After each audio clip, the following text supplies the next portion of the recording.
Good morning.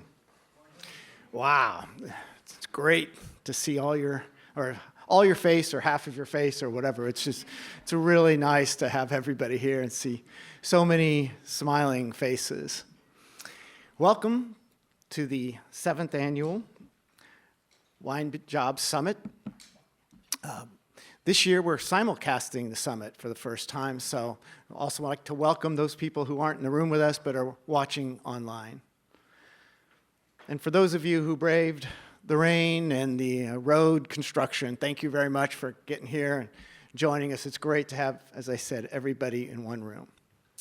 So how many of you attended the 2019 summit, which was also in this room? Yeah, a lot. So you've probably noticed, we spaced things out a little bit, right? We tried to make this a little bit more physical distancing. A few things have changed since the last time we did the 2019 summit. So, I'd like to take a moment to thank our sponsors from Heffernan Insurance Brokers. Is Liz or Allison, have they come in yet? Oh, Allison, thank you. We appreciate your support. Obviously, the support of Heffernan helps make this possible. And I'd also like to thank our Summit Advisory Board. They do a great job in helping us put together the program that you're going to see today.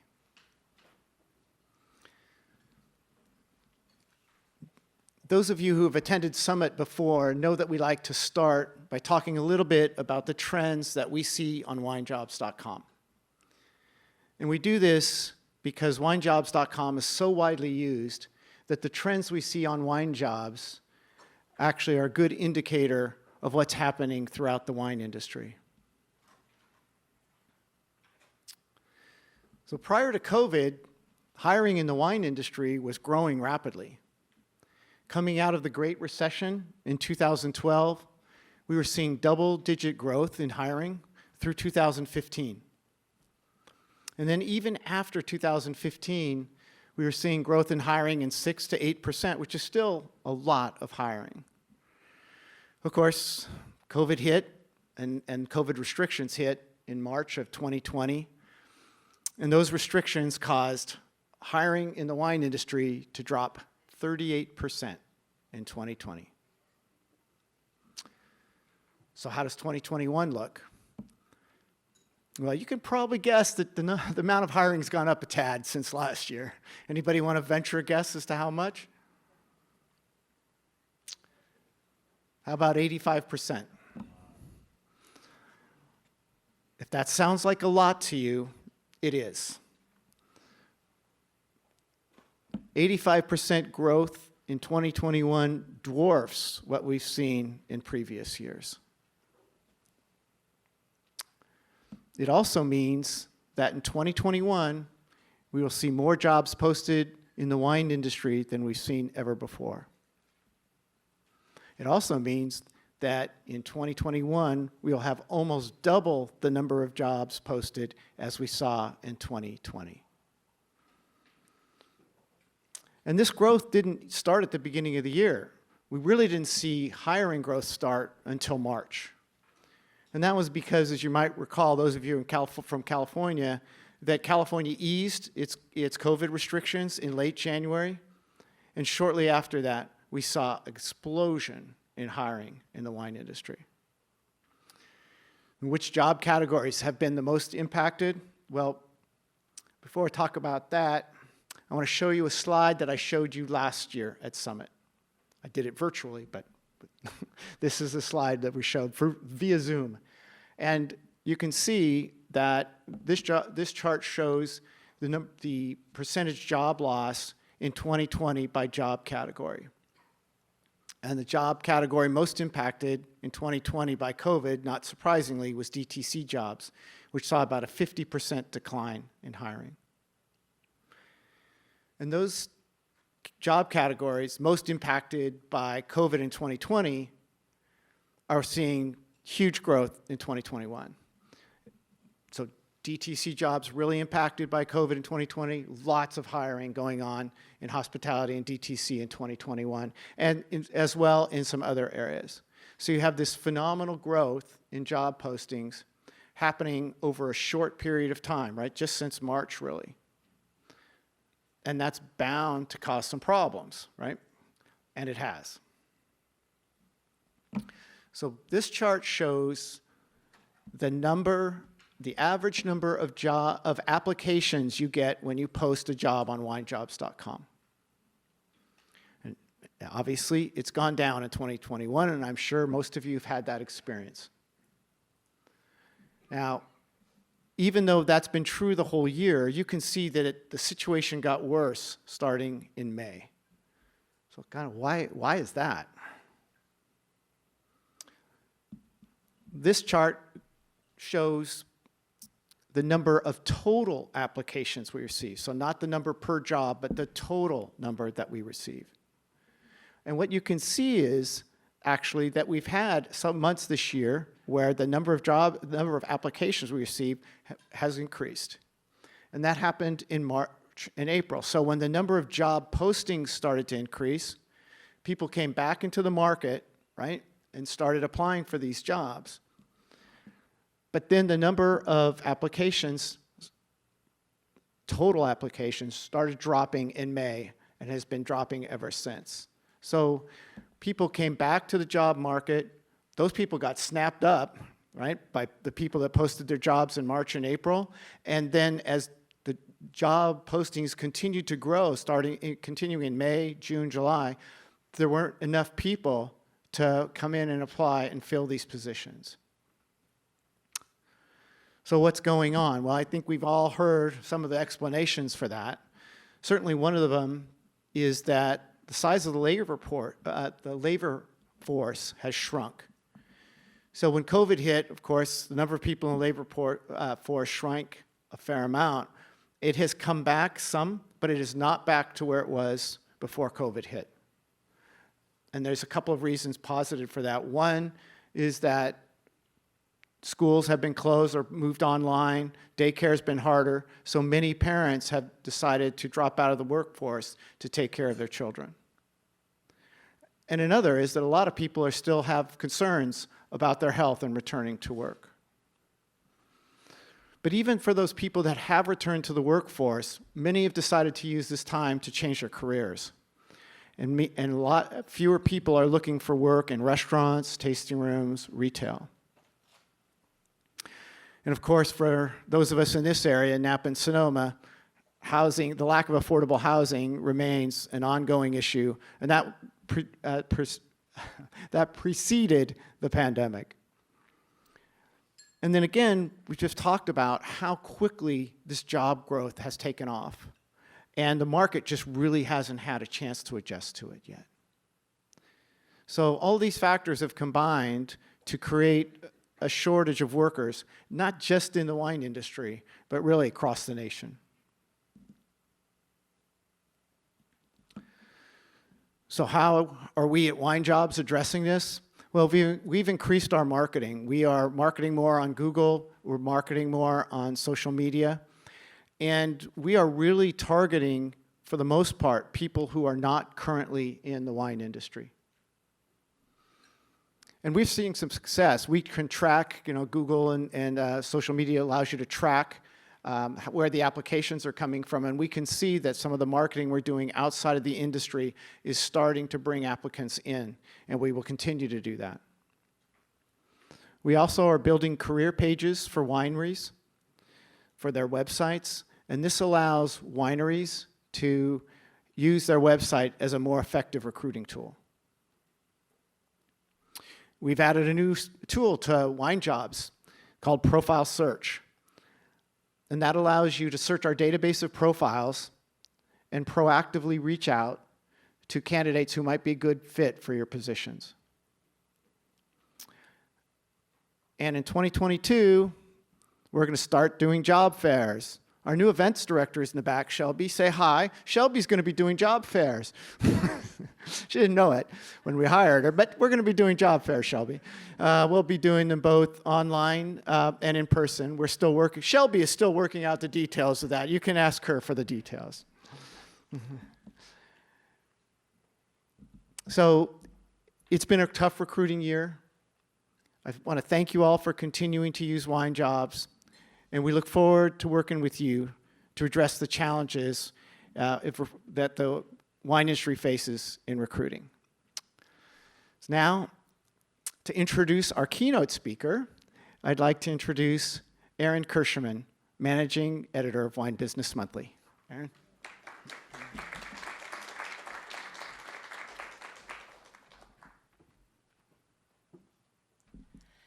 Thank you, Eric. Wow, it's really good to see people. I'm just going to bask in this moment for a second.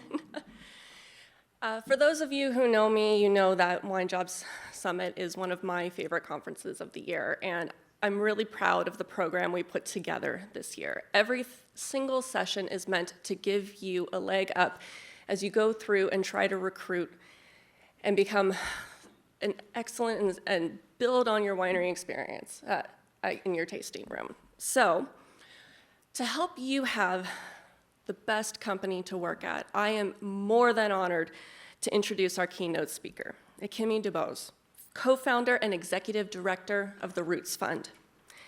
Ekimi has spent much of her career studying culture through food, leading culinary and management teams at sports organizations, restaurant groups, and prestigious educational institutions.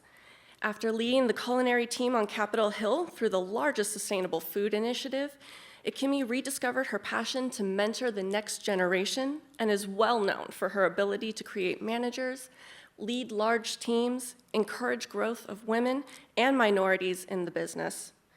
Today, she is going to provide the steps necessary to build an organization that is not only DEI friendly, but also supportive. And she's going to tell you how to do that by starting small. So welcome, Ekimi.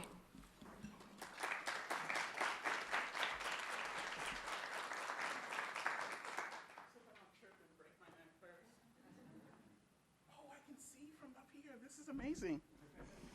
Oh my gosh, who created this? I was panicking. I was like, how can I see the screen? I'm going to be like this. How's everybody doing today? Pretty good, excited, early in the morning, first time being out with a lot of people. I've got a lot of information today, okay? And feel free, like during the breaks, lunch, sit with me, we can chat more. But there's so much I want to share with you, so I'm going to go kind of quickly. I'm from New York, so I talk really fast. So if someone does a slight hand, that tells me I need to slow down a little bit, so help me out there. I'm counting on you. We're going to have an uncomfortable conversation this morning. It's the same way you feel when something weird happens with someone outside of your demographic and you really don't know how to react. I have a 6-year-old at home. She goes to a very diverse school. So I always think about that when I'm presenting and how do I react. Or sometimes as a parent, you look at other people parenting their children, and you're like, where did they grow up? Like, this kid's out of control. That was me on the plane yesterday. I was like, someone's got to get this kid. It's driving me crazy. But in the back of your mind, you don't even realize it, but you're reflecting cultural norms along with those decisions you're making when you look at people, the way they parent their kids out in public, the way someone reacts to something in a department store when something happens, an incident occurs. So those are all things that we think of bias, microaggressions. Those are the kind of things that we're gonna kind of talk about today. I've got my clicker, I'm watching. So, creating a DEI-friendly workplace to recruit with confidence. So what does DEI translate to us? We've all been in a million sessions this past year, online things that are going on. We're overwhelmed with it. HR just sent you like 30 management sessions that you've got to watch. And to be honest, I worked in corporate America for 16 years. I go get coffee, press play, do my work. We all do it. It's a real thing. We've got other things to do, but this training has to be watched. We're not really paying attention. A lot of that's pandemic, but we really got to change that norm and get back to some face-to-face or some live Zoom conversations where people can be observed, where your video can't be off, so we know that you're actually engaged in the work. So let's think about DEI. Diversity, presence of differences. When we think about equity, ensuring that processes and programs are partial and they're fair. When we think about inclusion, creating a feeling that people can be themselves, that there's a safe space for that. And then we think about belonging, the newest letter to the acronym, feeling security and feeling support. I think that kind of goes in with inclusion when I think about it, okay? We have to think about DEI like we do a business concern. We all run businesses here. Pandemic happened, some people may have lost sales. Right away, what does your sales team do? They get together with a business strategy to fix it. We got to think about DEI the same exact way. It's a business concern, so we need to plan it according to that. So let's think about what's happened in the past year. We posted black squares. Everybody panicked, wrote a statement. You were calling your PR person who's home with 2 kids on her arms. Hey, we need to write a statement. Something just happened. It's social injustice. We don't know what to say. We have to normalize saying nothing if we really don't have our act together. What I mean by that is this. You can't write a statement if you haven't done any DEI training in your group. If you don't have any people of color in your organization, but you want to make a statement about people of color, just doesn't sit right. It's one of those things where your grandmother said, if you have nothing nice to say nothing at all. Do not go in a panic. It's okay to not say anything. People will respect you more and understand you more if you tell them that you're working within your organization to make some changes rather than rushing to make a statement about it. So that's something to really keep in mind. Companies spent over $1 billion in DEI training last year. I spoke to about 3 or 4 of the largest DEI trainers I know. They're overbooked, 9 months out waiting lists. And people are just coming, can you send us videos? Can you send us Zoom training? But it's really not amounting to anything because no one's applying it in the daily work. No one's breaking down the systems in the daily work to really make some changes. So, who said I was being biased? Let's get comfortable with being uncomfortable. I went downstairs in the lobby this morning, and I went down because my first suit jacket burnt a hole in it. It always happens. I always carry 2 or 3 of things. And I went down in my t-shirt. Everyone in the lobby looked at me. Long stares. This woman's lost her mind. The girl at the front desk couldn't even speak. She began to choke on her words. And I said, it's okay, read the shirt, let's get uncomfortable. And for a moment she got weird. She says, I really do like it, but is it okay if I like it? So this is a white young woman. I said, of course. And then she went to proceed with my favorite. I have lots of black friends. We have to stop that too. It's really bad. Let's not quantify our relationships. It would have just been nice to say, I love your shirt. Or have a conversation about this shirt. People are very welcoming to that, but when you stare, you become uncomfortable, you begin to fidget with your fingers, then you end up making a comment that you don't even mean. Have you ever said something that's completely discriminatory and you realize that after you said it, it's all wrong, but you didn't mean it that way? It happens. Apologize and move forward. And people who hold you in that state and say, hey, why'd you say that? They want to go on and on about it. They need their own personal growth. But for yourself, you have to apologize and move forward. We're all in this learning phase now. Before, no one cared about it, so we're being honest. But now that we do care about it and we want to make change, we have to be able to create space to make mistakes. The point is, what do you do after you say that bad thing? What do you do after you sent out that bad company newsletter? It's all about how you become proactive in educating yourself and then how you administer that information. So let's talk about bias patterns. I need to go faster. I'm talking too much. 5 bias patterns. So I had a good conversation with Joan C. Williams. She does a lot of TED Talks about diversity. I'm working on a TED Talk, and I referenced to her. And she chronicles 5 types. So there are 5 types of things that we can do that point them out. So prove it again. This is a good way to look at your privilege in your class system. So look at things at your workplace, like, for instance, the annual golf tournament. Same people go every year annually. Are you offering that to everyone in the business? When they go, are you making them feel comfortable with packing the cart? Like, I'm a mean golf cart packer. I worked in a corporate organization with all men. I was the only woman VP on the group and the only person of color. Never got invited to the golf tournament. I let it go on for 2 years. Then the 3rd year, I went to that golf tournament. I shingled out all the carts. I had music playing. I decorated all of them, and it was merely to just make a presence that I was not invited to this group, but I'm a senior person on this team. And their response was, well, we didn't think you played golf.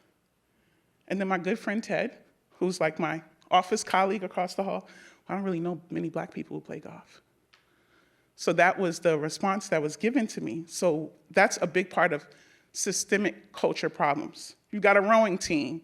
You've got someone that's doing a basketball club. Do you notice everyone in the basketball club are people of color, and there may not be anyone white? We have to kind of normalize offering everything to everyone and being open to those conversations.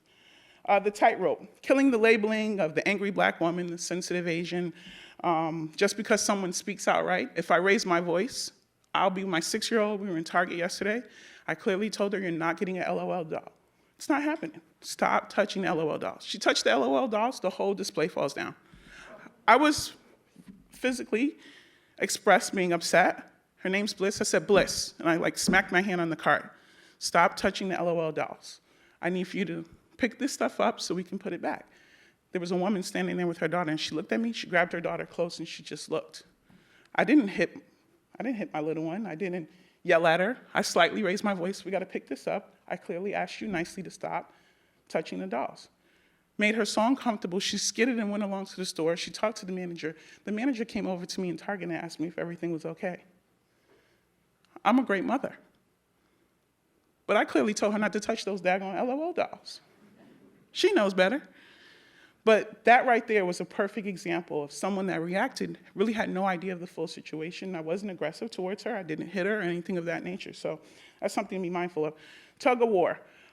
This is one of my favorites. This is when you have an environment where, suppose every year you are doing a summit overseas, you invite everyone. Every year it's all guys, and the fifth seat always goes to a woman. It's pattern history. Doesn't matter her nationality, her race. It always goes to a woman. What happens every year when you put out the application? Every woman in the office is in the bathroom talking about which one of them will be selected. They're fighting amongst each other. They're going in the office to try to do extra things so they can be seen. That's the tug of war complex, because people look at patterns of history and they feel like they have to fight amongst themselves to get the opportunity. Maternal wall. We have a natural instinct to think, even as mothers, when we return to work, we have to juggle a baby. Baby gets sick, it's colic, it's teething, it's the nanny calling all the time. It's your mom saying, I can't watch this kid, she's out of control. You're at work, you're trying to get readjusted. You don't even know what that feels like, and everyone at work either dismisses you or thinks because you're a mom, you can't carry a box to your office. Because you're a mom, you can't go to an after-work happy hour. So people start to isolate you and avoid you. That's very common culture that we really have to look at, normalizing, creating space for a mom to get adjusted to come back to work. Everything that you're feeling about being apprehensive to her, she's feeling about herself. So we have to create space for those kinds of things. I always say to our HR people, create a chat with a mom when she comes back. Ask her what are her needs. They're often not different than any other employee that you have. She probably just needs a little bit more time to really get adjusted in, but we don't have those conversations. We panic about HIPAA, but there really is no crossing to ask someone what do they need to be better at their job, being that they've just had this new insurgence in their family. So we really have to work on normalizing that as well. And then racial stereotypes. People think you see a certain type of person, this is what they're good at. We tend to put them in that category. Working on a TED Talk right now, woman came up, and a gentleman who's standing next to me says, oh, she's gotta be IT. This woman's from HR at TED Talk. She says, why do you think I'm IT? He said, oh, I just assumed that. Is it because you think all Asian people do IT? You know, but these are things that are happening in our daily lives. So let's watch a little video here.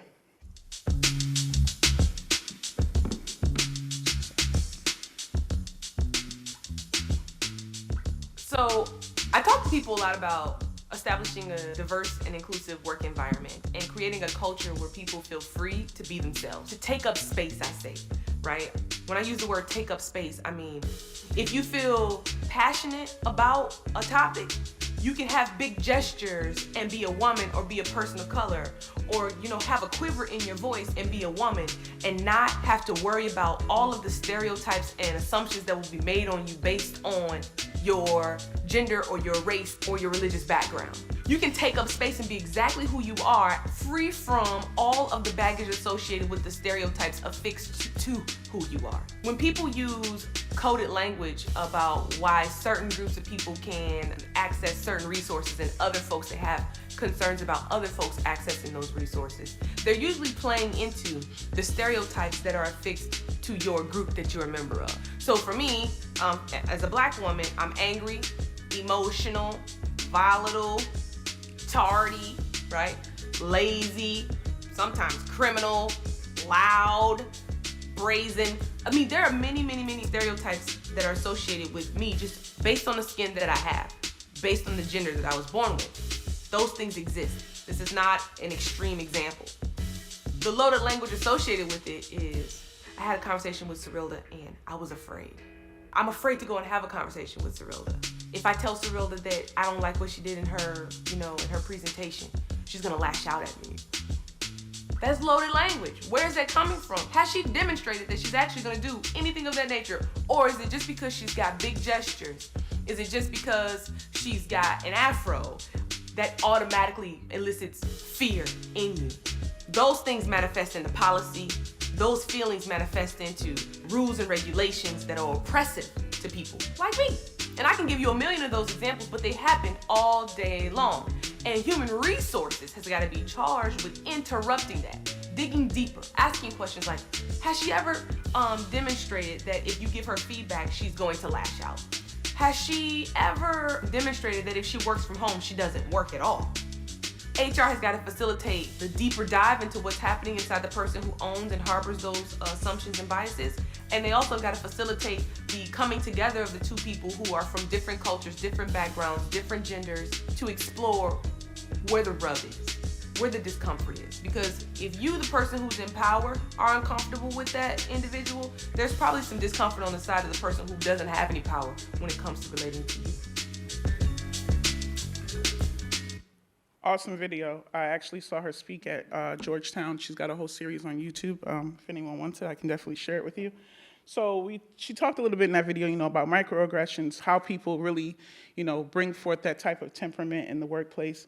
And the first thing to do is look at, I always tell people, think about imposter syndrome. A lot of women, people of color, LGBTQ, even yourself, even as males, struggle with feeling like you're not good enough, your work is not good enough, so it forces you to work harder, you're staying the extra hours, you don't really feel like you're being observed. You start to discredit yourself from within.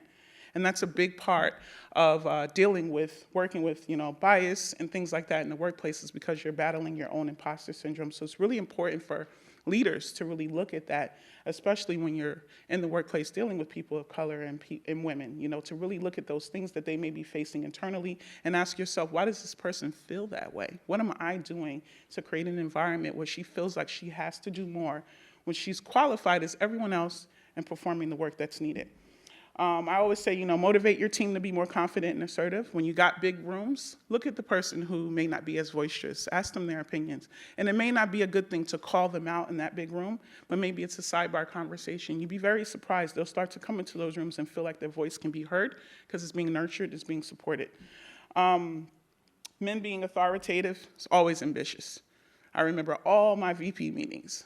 We had a guy named Phil. Everybody's got a guy named Phil. Phil always has a genius idea he thought of this morning in the toilet, and he referred to it as such. And he'd come in, and I remember I'd create ideas. Phil would literally rebrand the ideas, come in at the next team meeting, and Phil would get all the credit for the ideas. And that happens often, and that's seen as Phil's an awesome guy, not Kimmy suggested this 3 months ago, and no one did anything about it. So we have to be mindful about that, encouraging women, not perceiving them as being too strong or hot-headed, but this is the environment that we're creating. And listen to employees telling you about their bias, even if you don't agree, even when you have those dramatic employees. We all have those too, right? The ones who come in and the world has just ended, but you're sitting here in the office and there's an earthquake outside. You have to still normalize taking in that information, but it's up to you to stay calm and process it adequately and get back to them in a normal time fashion and say, hey, I heard you. And this is what I think I'm going to do about it. Company culture, a big part of it. We got a couple do's and don'ts in here and some great things. I keep saying we have to address the entire system. You can't fix little things. You got to figure out at the core what's happening. And a big part for me is, employee handbooks. Handbooks are often, 30 pages long, 60 pages long, and no one really reads them. People are afraid of repercussions. This is a good time to talk about arbitration and NDAs. Stop putting arbitration and NDAs in your application. You're scaring people of color away. It's a big red flag. When people see that, they normally go, what company culture is this? If you're going to hire someone, the next step right away can always be the arbitration point, the NDA, the whole whistleblower policy. We all have it. It has to get done. Don't put it in your applications. Instead, in your applications, put a diversity clause. Talk about your commitment to that. What's your organization doing? That will entice more people from the LGBTQ community, more women, more people of color to say, hey, I want to work here, because they're already showcasing to me the work that they're doing. Make your personnel policies personal. Add in some humanity. I have a lot of people that have experienced sickness, disease during the pandemic as a result of, reactions to COVID-19 and other things that have come about, but are so terrified to tell their employer they need an extra day off because they think they're going to be fired. We have to create better policies around health. If the pandemic has shown us nothing, show us that. Let's talk about what is that leeway point. I know some companies are giving 14 days once you've contracted COVID and you come back with a negative test.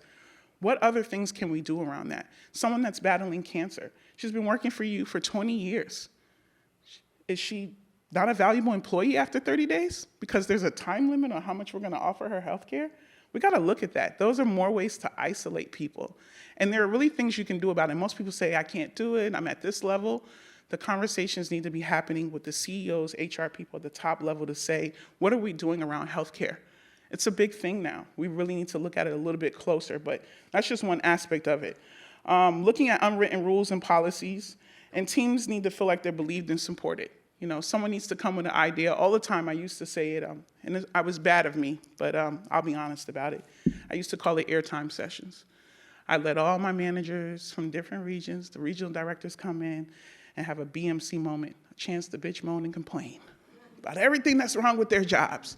And I get on my whiteboard, and I'm like, yeah, write it up there. And when they would leave, I would tell my assistant, erase that whiteboard, please, and send them an email to never come back here again.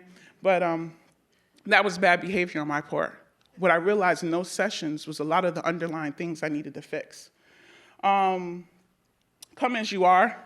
I say that's a church saying, and those of us who grew up in a religious background will say in church all the time, oh, we just want you to come hear it. Come as you are, wear whatever you want. Got on sneakers today. The ladies at the front desk of the Archer, I stay here at least twice a month. I'm usually like heels, snazzy dress. I'm going to a meeting at a winery. And then today, this morning, the young lady who sees me all the time, Amanda, she goes, oh, she's speaking today because she's got on sneakers. I do it on purpose because I want you to focus less on what I'm wearing and more about what's coming out of my mouth. But oftentimes, that's another form of bias. We see people and we judge them. My IT guy refuses to wear a suit. Refuses. We had a meeting with Sotheby's last week. He showed up in sweats. Everyone in the room looked at him like, this is your IT guy? He's the best damn IT guy I've ever known. Worked for IBM for many, many years. Refuses to wear a suit. I'm adjusting. At the yearly fundraiser, I've literally manipulated him to wear a suit, but everyone in the room said this guy's not capable. By the end of the meeting, he had built out our entire fundraising platform within an hour. Phenomenal work, and they were all impressed, but everyone was caught up on the fact that he had on sweats. So let's kind of normalize, looking beyond the scope and engaging in conversation. View conflict resolution. Everyone has conflict at work. We're all trying to sort it out. The HR manager is friends with the girl who's been accused. Her son goes to school with the exec that has been accused of harassment. We have to use third parties. It's time. It's time to invest the money and get an outside source. You cannot be a blank book. You can't be non-discriminatory. It's going to come in, and it's not even on purpose. You have to engage third parties for big conflicts that you can't resolve at your level. If you feel like two people are not getting anywhere, that is your point to engage a third party. It's the best investment you can do. You can hire an HR consultant, provide some documentation. This is a third-party arbitrator, and it also helps you when you get to court. And sometimes we go there. Sometimes it has to go in front of a judge, and the judge will be in favor of someone that took the time for a third party to resolve conflict. Powerful people versus unpowerful. CEO gets accused of something, you're the head of HR, he signs your check every week. Well, I'm gonna investigate this a little bit more before I get back to you because you're afraid you're gonna be fired. This is why third parties come in hand. Just because they're higher up doesn't mean the rules change. We have an eating allowance with the Roots Fund. And last night, boy, I ate, had a bottle of wine, got the check, and I had to separate out my portion. Just because I lead this organization doesn't mean that the meal allowance is different for me. So we have to normalize the powerful versus people who may not feel as powerful because they don't have those executive seats. Create a culture of safety, and this happens through performance and promotions and things like that. When someone's getting promoted, sometimes in our senior roles, we think to ourselves, I already have an idea of who's up for this job. I know who I want for this job. You've really got to open that door to everyone. If you're going to take time to do performance evaluations, don't just do them waiting for 6 months, waiting for a year, put it under the desk. These are people's careers. This is why you can't retain anyone. You've shown them you have no value. If we sit down in January and we set goals and we check in 6 months and nothing has happened, it's your fault. It's not theirs. It's your fault that you didn't follow up about sending them to this training, that you matched them with a mentor from this department they've only met once in 6 months. That is your own fault. We have to take accountability for what we're not providing to our teams. That is why we can't retain talent. Because guess what happened in month number 8? That employee gave you a resignation letter. You've told him or her, I don't value you. Your work, we had a conversation. It was kind of a check the box thing. We'll meet again in 6 months, month number 8. They're going somewhere where someone hears them and wants to value their work, wants to encourage their growth. Reverse mentorship. Roots Fund does mentors. And when I get a letter from a mentor telling me everything they've given our mentee, it always makes me laugh a little because you said nothing about what the mentee has given you. So you need to reverse mentorship, lead down. Just because you're the CEO doesn't mean you can't learn anything from the guy who's doing stock for you, who's a distribution sales manager, who's working in your tasting room. Guess what? Your tasting room person is the one who's in touch with the person who makes you money every day, your customers. That's the most valuable person in the business. You need to take from them the same way you are providing. So reverse mentorship is really leaning into that. Hiring effectively. It's all about data. We've got tons of data that we're all getting. Some people are saying, oh, I read this in Forbes. It's talking about the BIPOC community. It's talking about the LGBTQ community. You need to question these resources where you're getting this data from. But more importantly, as companies, you need to solicit your own data. Data is super important to really move the needle. You need to get the voices and the opinions. If you start with data, you have to remember all the time it's science. It's not human connection.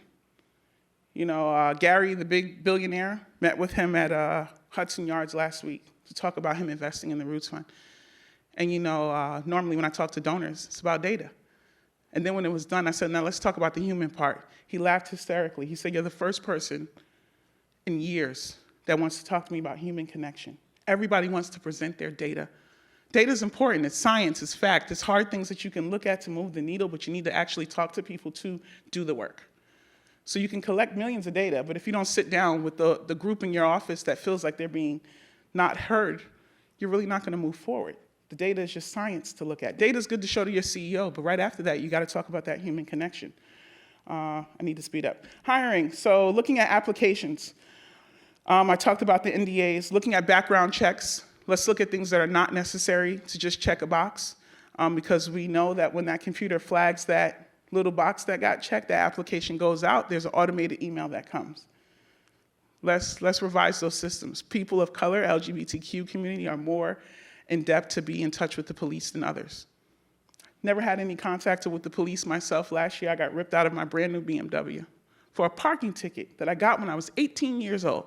You know how much this ticket cost? Take a guess. One person, give me a number. $10. I got taken to a police station, got fingerprinted for $10 when I was 18 years old. Apparently, I paid the ticket, but there was a fee from the city.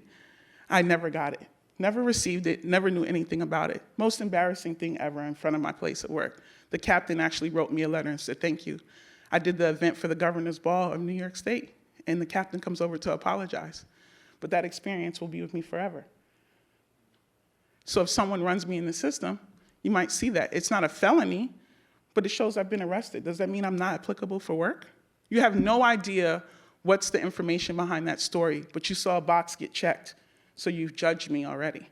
So we really got to look at those systems of how these application forms are actually dataing that. That's a big part of keeping out certain communities. Resume pool. You know, how are we reviewing resumes? A lot of people are using automated systems. I think it's necessary. You can't get away from that. Some applications are just too tedious, but it's up to you to set the right parameters. So let's focus on really doing that, setting the right parameters for those applications. Stop asking for previous salaries. It's none of your business. You should work on what your business can offer. Post salaries to your team.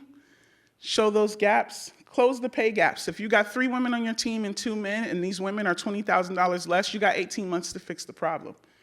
Ask your accountants. Trust me, they've all seen the trainings out there about closing the pay gap. It's very possible. If people are doing the same work, they should be equally paid. If they're not doing the same work, shame on you for not documenting poor performance. We have to close these pay gaps, particularly with women.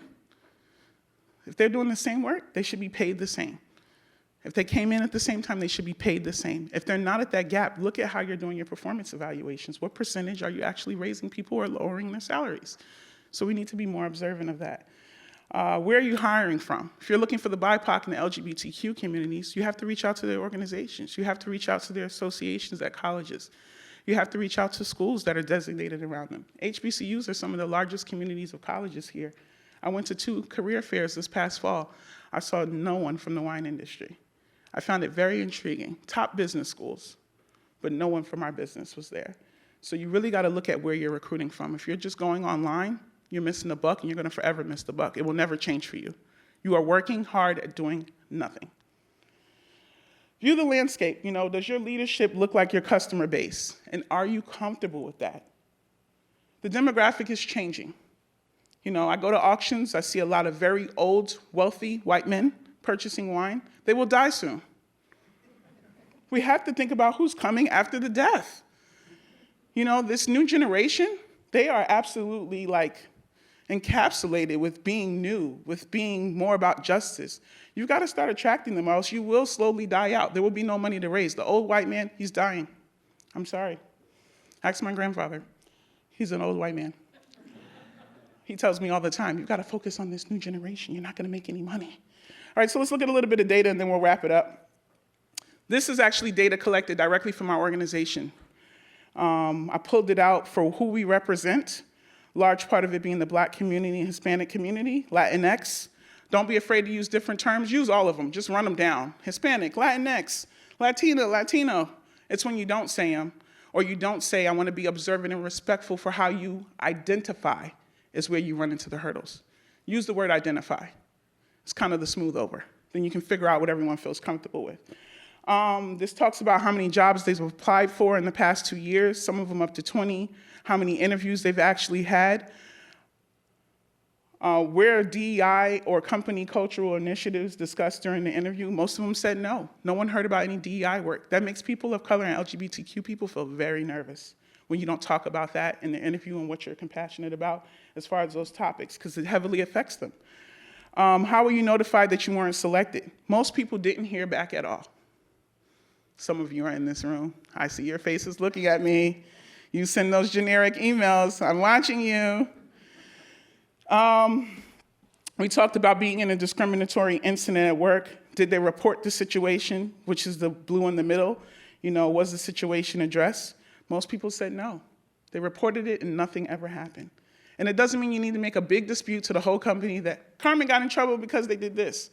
It just means that you're sitting with those 2 people and you're having that conversation. And then you're addressing the issue overall with the team. It's a way to do it blanketed so that everyone kind of understands what behavior will or will not be tolerated. Talked about people working at home. Have you been offered DEI training at work? Most people said no. There weren't any. And a lot of my scholars work in top distribution wine groups who are very large, have not had any DEI training to date in the past 2 years. That talks about benefits. Let's go back to that really quick. Most people aren't offering benefits, but you want someone to be committed, to get up every day and come to work for you, and you can't even give them medical insurance. I understand about full-time, part-time. There's some of you being a little sleazy. You're posting those 28-hour jobs, trying to just keep it right under the radar so you don't have to pay health insurance. Here at the Roots Fund, we give health benefits to all of our staff. I cry every week at payroll. I literally shed 5 or 6 tears when I look at what Blue Cross Blue Shield is doing to my life. But it's necessary. They're not sick. They're getting mental health services. No one's coming to work feeling a little off. I know that I'm providing them everything to have the best teeth, best vision. These are things we have to do. We have to talk to our CEOs about. This is really what's going to change the next workforce. Benefits. That's the deal breaker. I'll let you know. You don't have benefits, people turn away from you. They're not interested. Talked about offering promotions. Most people weren't. Talked about career fairs. Do you remember wine companies coming? Most people don't remember having that at school. When it comes to special events or activities at work, are the verbiage and promotional materials reflective of the BIPOC community? We have to stop these pamphlets, folks, with all the guys playing polo It's not real. Let's actually use some photos. Shutterstock, I think that's the program. You can kind of get some photos, but don't use performative photos. Use them of people actually working in your business. If your business right now has all predominantly white men and women, put those in your photos, and then put in what you're trying to do to change that, if you're really about changing it. But you can't put out that type of literature and really expect, change. I don't know how we're looking on time, but I'm hurrying up. What do you think the wine industry needs to do to attract the BIPOC community? These are actual comments from those surveys. I'll just read one or two. BIPOC applicants are interested. What we need is a break to be considered for senior roles and given the opportunity. Access is a big key for me. It's almost like the wine industry is a paywall. But for people like me, having the access is everything. There shouldn't be a paywall to get us in the industry. And I'll be more than happy to share these comments with all of you. Are there any unwritten company policies? There's definitely a sense of wine club, clique culture. You're either in or you're out, and if you're out, you will struggle to make it far. I have people in my program studying to be master sommeliers, MWs, have not been invited to tasting groups held by large corporations. Don't worry, I've already sent emails. Calls are coming.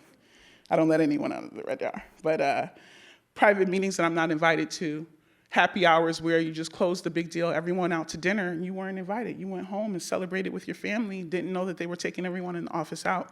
It's happening. People, a lot of times, too, we dismiss it because it's not the leaders, someone in the office coordinated it. You gotta nip that in the bud. Even though it's outside of the office, it's office-related. You gotta address it. I know it's uncomfortable, but you gotta address it. Talk in the mirror, that's what I do before I address a hard situation. It helps me out a lot. What are appropriate ways to celebrate BIPOC holidays at work? It's Black History Month. Stop serving fried chicken and think that's what Black people want. Yeah, let's laugh about it because it's a thing. It's a thing. Ask the BIPOC community at your job what they would like, how they would like to celebrate it. The biggest thing you can do is put the ball in their court. You pay for it. You attend. You get education. You get knowledge. You move forward. Do not try to plan it on your own. You can't understand the Black experience if you're not Black. You can't understand the Latin experience if you're not Latin, but you can be educated and knowledgeable because that's what's gonna move your business forward. All right, so wrapping up here, time for a shift. How do we need to do the work? Stop using our BIPOC people as signature people once we get one in the company. It's not their job to root for us. Not just a seat at the table, but a real voice, to create an environment where people can actually speak up and not feel like there'll be any repercussions. Review the data, review interviews and surveys. That's the systemic culture. That's how you break it right there. That's the first step. Break down your hiring policy. You will see the changes that it will bring for you. Match your statements and values to your actions. Don't write things you can't commit to. Set a plan that you can actually commit. And for God's sake, stop having these 5-year plans and 10-year strategies. We don't know what's gonna happen next year. I don't know what I'm gonna wanna eat at lunchtime today. How can I expect to plan it out for 5 years? It's not effective. Do something right now. Find something to do in the next 6 months. Set on that, accomplish it, move forward, set another milestone. Leverage your resources. Whatever you think you're doing for DEI, it's not enough, go bigger. Partner with someone, do something local in the area, partner with an organization. This is what's gonna move your initiatives forward. I just talked about CEOs need to be involved. They're not exempt. I have Jeremy from Dujac on my board. Jeremy went through DEI training last week, just like every scholar in our program, and he did it with pride. He had more questions than everybody in the group. They loved it. He's not exempt. I don't care if he makes some of the best wine in the world. He's just like everybody else when he's in this room. So you have to get the CEOs involved in that. The world is watching. Your customers are looking to see what you're doing. Even the ones who you think don't care about it, they secretly care about it. Don't be performative, be powerful. Thanks for having me today. I appreciate all of you. I'm gonna leave you with a quote from James Baldwin. Not everything that is faced can be changed, but nothing can be changed until it's faced. Get comfortable with being uncomfortable. It's the best thing that you can do. I purposely wear things that get people all racy. You should see what I wear to the PTA meetings. The moms are fired up about me. There's a whole coalition to get me off the board. I'm not doing it. But we gotta do those things, and it's okay to make mistakes. And if you run into people in the LGBTQ, BIPOC community who ridicule you for making mistakes, those are not people you should do business with because they're struggling within themselves. You gotta make mistakes and move forward. You gotta teach your team. You've gotta communicate this out to your whole company. You need to put eyes on it. That's how the needle moves forward. Break the systems, create new cultures. That's what's gonna move the needle forward. How did I do on time? All right? We got it? Yeah. So excited. Oh, I do want to say one last thing. DEI professionals, everyone's trying to get training. Investigate these people. You can become a DEI professional in 8 weeks at Cornell. Really? Are you kidding me? I'm not even classified as a DEI professional. I've done significant training. My degree is from Georgetown in nonprofit, executive public policy. However, I teach a lot of DEI work, but I always remind people this is DEI work in which I've researched. A lot of it is Georgetown-based. I'm not considered a professional, but it doesn't make anyone a professional just because they say it and they can make videos. Look at who's doing this work, because some people are toxic, and you're bringing that into your business and they don't really know what they're talking about. I'm just saying. FYI. Can I have this? It's got my name on it.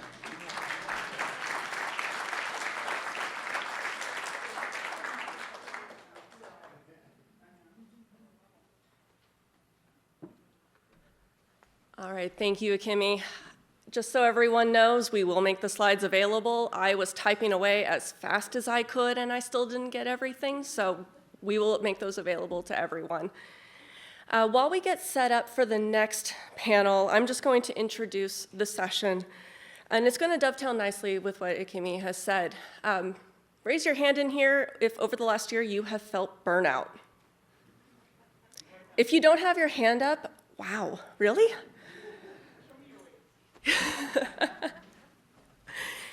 It's something that I think we've all at least thought of, if not have felt. But really, burnout is a symptom of a bigger problem. And that is the focus of companies wanting their employees to work as hard as they can all the time.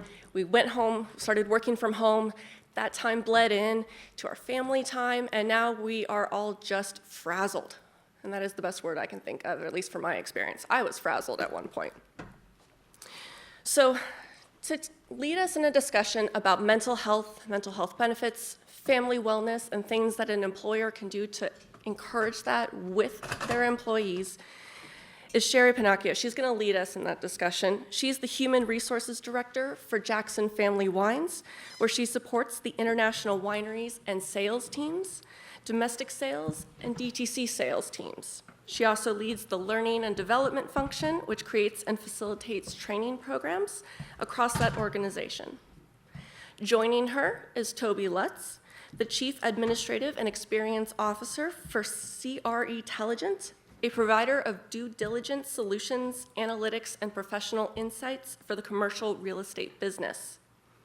And stepping in for Mary Frances Walsh is Mark Bading, President of NAMI Sonoma County and a former Regional Human Resources Executive for Sutter Health. He'll detail some of the incredible and free programs that are available to all county residents. So welcome Sherry, Toby, and Mark.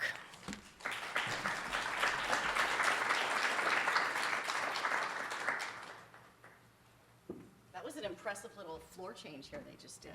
It's like, yes, moving quickly behind the scenes. Nice. This is our first time meeting each other. Yes, it so is. we're all going to look at each other for a second, see who's here.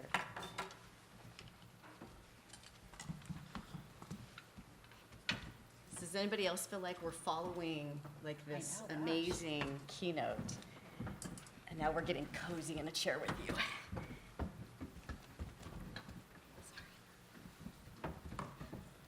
Good morning, everyone. So good to see everyone in person. I'll have to say it's the first time I've been in person in a long time, so great to see you all. So as Erin mentioned, we're going to spend some time today talking about kind of the current climate of what's going on out there, what different companies are doing, what resources are available that we may not know about, and I'll talk about what we've done at our company and how we've kind of looked into this pretty deeply the past while with all of this that's going on. So with that, we'll go ahead and get started here. Make this work. So really talking about the current climate, and I know we've all been reading about this, right? The Great Resignation. Whether it turned out as large as they were predicting is still to be discovered. But really, what we're finding is that 4 million Americans quit their jobs in July. I read in August of 2021, we also had another large resignation group. So it's remaining high, and I know we are struggling with it, is also finding folks who want to come back to work, or come work in hospitality, or come work in the wine industry. So people are leaving, and as Eric mentioned, a lot of them aren't coming back because they made decisions to change what they were going to be focusing on. What they found in here is that employees between the ages of 30 and 45 years old had the greatest increase in resignation rates, what they were calling kind of mid-level jobs, with an average increase of more than 20% between 2020 and 2021. So really, it's really looking at, I think, looking at the data behind this and really asking why, what's going on. And, I think, as the data and the human, right, there's a lot that goes together with that. But really quantify the problem, what's going on in your organization, how can we quantify that? Identify the root cause. A lot of times we just assume, well, hospitality, no one wants to do it anymore, it's cyclical. But really, what is the root cause? Is it compensation? Is it DEI? What's going on? What is that root cause? And develop tailored retention programs. Big thing is ask your employees, what do you want? What do you need? I think we often forget that that's the human part, is we just think it's a one-size-fits-all for everyone, but really dig down and understand, what do employees need? So, another thing that Aaron talked about was stress and burnout. I think we're hearing this more and more. I think it's always been there, but I think COVID really brought it to the forefront of the blurred lines, and I think we often talk about those blurred lines with office workers that, worked at home and didn't have a start and end to their day. But we also need to focus on every job in the workplace. And I know the wine industry is very unique. Well, we have office workers, we have folks in the vineyards, we have folks in the wineries that they never had a shutdown. They were out there. They were essential jobs. They were out there. They never got a closed office, right? Where those of us that work from home had that opportunity. So it's really understanding across the board, how is this impacting your employees? So you can read the definition here. Again, probably a million different definitions out there, but it's what happens when chronic stressors have not been well managed. Those suffering from burnout have a negative, hostile, cynical feeling about their own work. But none of us want that, right? So we need to address that. When McKinsey, 42% of women and 35% of men said they felt burned out, often or almost always in 2021. And I think it's those blurred lines, and if you were at the workplace, coming home, having to school your children, they hadn't been outside, they're attached to their video devices, or how do we help them? The WHO, the World Health Organization, classifies burnout as an occupational phenomenon and can overlap with physical and mental health issues. So it can lead to, I was reading about, it can lead to some pretty serious physical issues that we really need to address. And it's not just, it may start with that burnout, but it can lead, and stress, but it can lead to some significant physical and mental issues. Melissa Clark at University of Georgia states that uncertainty can feed into burnout, as can blurring the boundaries between work and home life. The pandemic has been a perfect storm for burnout. So then you can see it's not a one-size-fits-all, like I said. And a lot of times as organizations, we try to do that. Okay, well, it may work for the corporate world, but then we have folks in our wineries that doesn't work, right? They don't get to stop work at 3 o'clock on a Friday. I mean, they have to be there. They're bottling. They're making wine. So we really need to address that. So you can see here, create manageable workloads if you can. Give employees control over their jobs to the extent possible. We know that's not possible in all areas of our organizations, but can they have more freedom in scheduling their breaks, or can they, have easier times to request time off? Foster the community and treat workers fairly and equitably, and help workers find value in their work. Again, it's a simple question that a manager can ask their employee. What do you need from me? What do you need to find value? And I think a lot of times we forget those soft skills. So that's just kind of some definitions and kind of where we're at, and I'm going to turn it over to my friends here, and they're going to go through what they offer at their companies, and then we'll do some questions. Okay, good morning. My name's Mark Biding. I'm filling in for the executive director of our organization, NAMI Sonoma County. NAMI stands for National Alliance for Mental Illness. It's a national organization, and then there are state and there are local chapters. So we're a local chapter. Let me talk, I'm going to stand so I can. See the slides? I was born short, you know, and so I don't think that's going to change at this stage. I'll tell you a little bit about what we do. So it's basically to educate and to advocate for people and families living with mental illness. So some of the courses that we offer are family to family for parents, siblings, grandparents, anyone basically who's the support network for the person living with mental illness. And it's particularly targeted at people with serious mental illness, schizophrenia, bipolar, depression, anxiety. Then we have NAMI Basics for parents of a child or an adolescent, because as you'll see, mental illness starts early. Many people, you've heard of mental illness, they've heard about it in other families, but when it comes calling in your family, you really don't know how to handle it. You never thought this would happen. And then the other is ending the silence, and because it's early, we want to get out and get to the middle school and high school kids so that they understand when they see this happening with their friends or experience themselves that this is a disease and that they are encouraged to get help. And so that typically would be presented to a high school, middle school class along with instructors and their teachers and so forth to help them recognize it and to get used and to know that it's a disease they need to get help with, just like any other disease. And then QPR, which is basically training people on how to respond with someone who has suicidal thoughts, could be a loved one, a child. It deals with question, persuade, and refer. That's what that stands for. So helping people not just ignore it, but to start to asking questions about, have you thought about that? Is that something you're considering? So you get a conversation going and so that they can get help.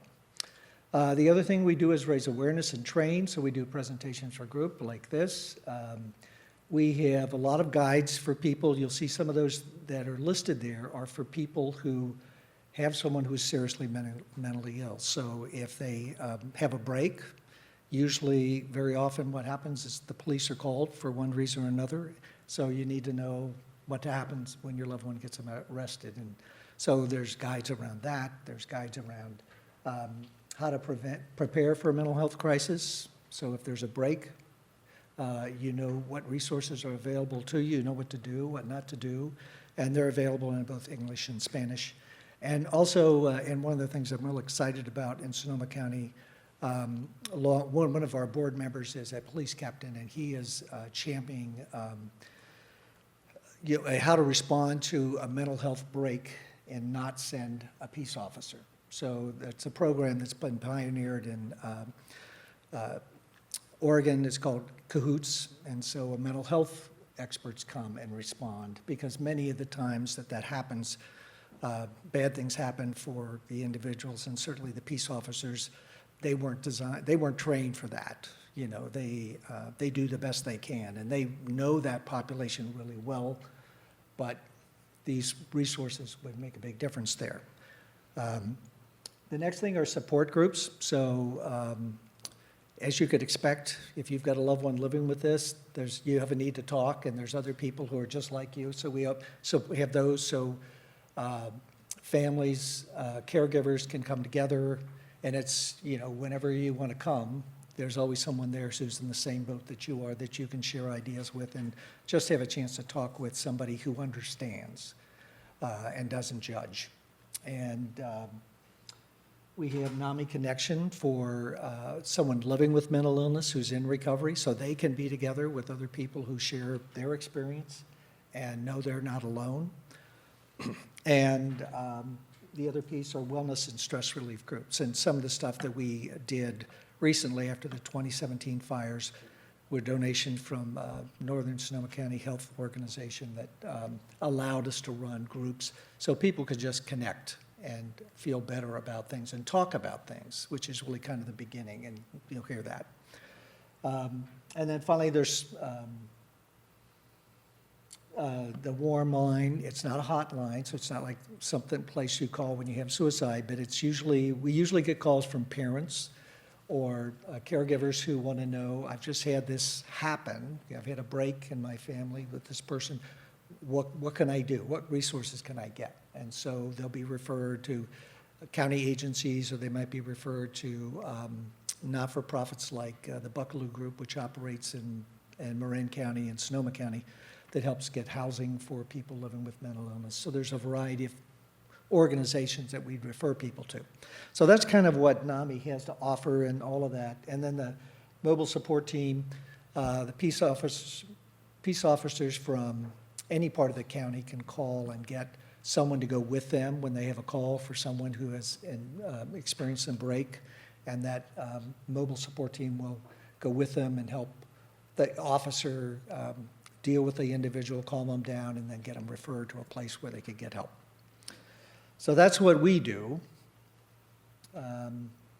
So let's talk about some mental health conditions and when they show up. So as you've heard, about 1 in 5 people, that's 20%, experience diagnosable mental illness every year. And as I put on my HR executive hat, our benefit plan after heart disease, the number 2 illness was mental illness. 20% of our cases went to that. So it tracks kind of with, this tracks also with what I saw as an HR executive around our benefits. 1 in 20 experience serious mental illness, and these are very serious. They typically debilitate the person and they require a lot of care. People can learn to live with these illnesses, particularly bipolar and schizophrenia, but they're very serious, and they put a lot of stress on the family and on that individual, as you might imagine. 50% of mental health conditions begin by the age of 14, which is, as a parent, that's what I had experienced with my child, and it was puzzling. You didn't understand kind of how that all worked, but so it happens early, and that's why we do our presentations to middle school populations. And then by 75% begin by age 24. So it comes very early. And it's very important to get the best help you can get for people very early, because as they go, if they go through it longer, it's really hard to impact. Suicide is the second leading cause of death in that ages 10 to 34. You hear all sorts of terrible things about high school kids taking their lives, and a lot of that has to do with they're just very vulnerable in that population, and so things like QPR are important. And then anxiety and depression can cost $1 trillion to the industry, and probably all of you in HR role have seen that. Somebody goes out, they don't come back, they're unreliable, there's a lot to that. So common warning signs are things that you probably see: excessive worrying or fear, excessive sadness or feeling low. Confused thinking is one of the more, the things that really stand out if you start to spend time with a person. Prolonged irritability or anger, and then withdrawing from friends or social activities, change in sleeping habits, patterns of behavior, multiple ailments without physical cause, and then that was kind of a loss of competency and a difficulty handling everyday kind of things. And then there's a lot of self-medication. About 60% of the people that have mental illness will self-medicate to kind of drive away what they're experiencing. And, that doesn't work very well. So, switch it up just to say, what we do and a little bit of mental health. This is kind of similar to some of the stuff that you were talking about, is some data around mental health at work. So about 60% of the people experiencing negative mental health at work report experiencing mental health at work. Work and mental health are pretty closely tied. So work is obviously very important to people. You spend a lot of time there, and it can creates stress, which can have an impact on people. And people generally don't seek help. So one of the things that you'll hear about how do we deal with some of this stuff is you're going to, I know your program has an EAP, Employee Assistance Program, which is very important, but very often it's not marketed very well for people, so that people don't take advantage of it. So one thing that I would say as you kind of look at these things is, first and foremost, it's important to educate your people to be aware of their feelings and to get help, seek help. Because that really starts the ball rolling where they can get help. Okay, well, I think,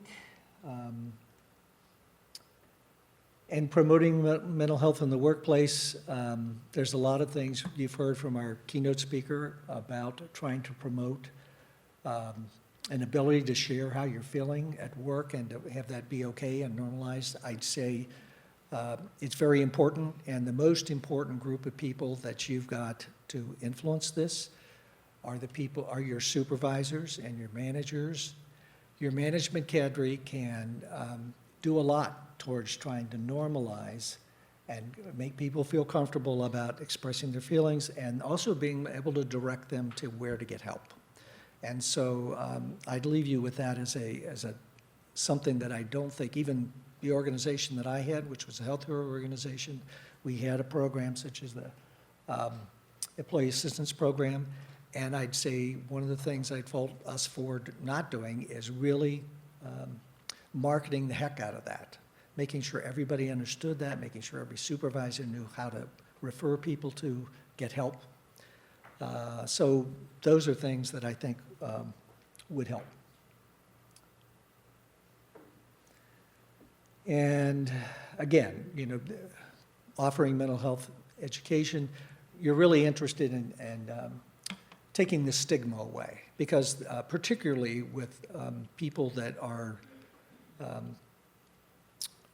working, hourly folks working hard, the idea that something's wrong with them or they need help is kind of an admission of weakness, instead of getting them to see, it's part of being healthy is you got to be able to kind of work, and these things get in the way of that. So asking for help's not a bad thing, it's a good thing, which is kind of backwards the way people think about them. They think, well, I can tough this out, just give me another drink, I'll be great, and that doesn't work so well. So enough of that. I'll turn it over to our next speaker. There we go. Yeah, and Toby's going to kind of talk us through what they've done at their company at Cretelligent, and just some of the programs that they've implemented, so you guys can see, what opportunities are available. Sure, and I'll use this just as a bit of a guide, because I know we'll get into some discussion here. So Mark had to stand, but I've got 3-inch heels and I still have to stand. So maybe just a little bit of perspective on my background, because as I was saying to some of the individuals I met at breakfast this morning, I come from a tech firm today. I spent about the first half of my career, which has been a career of a wonderful 30-plus years now in human resources. The first half was in retail, so if you're familiar with Macy's department stores, had a region of stores within California and outside of California I was responsible for. And then the second half of my career took me into the tech space. So it's been an interesting blend for me, a lot of learning, but love so much the space that you're in, and hope that some of what I can contribute here helps to support you. Now, you'll notice on my numbers here, it just means that 121 means they're all a priority. These will be some areas as Sherry goes into questions with us, I think, at a moment here, that I'll be able to lend some more insight to. But, one of the questions that we had discussed in preparing, I guess I'd say, for this panel is, why is this so important? And Sherry gave us some really great statistics around what's happening by way of this great resignation. And I want to give you the one that's even more frightening to me.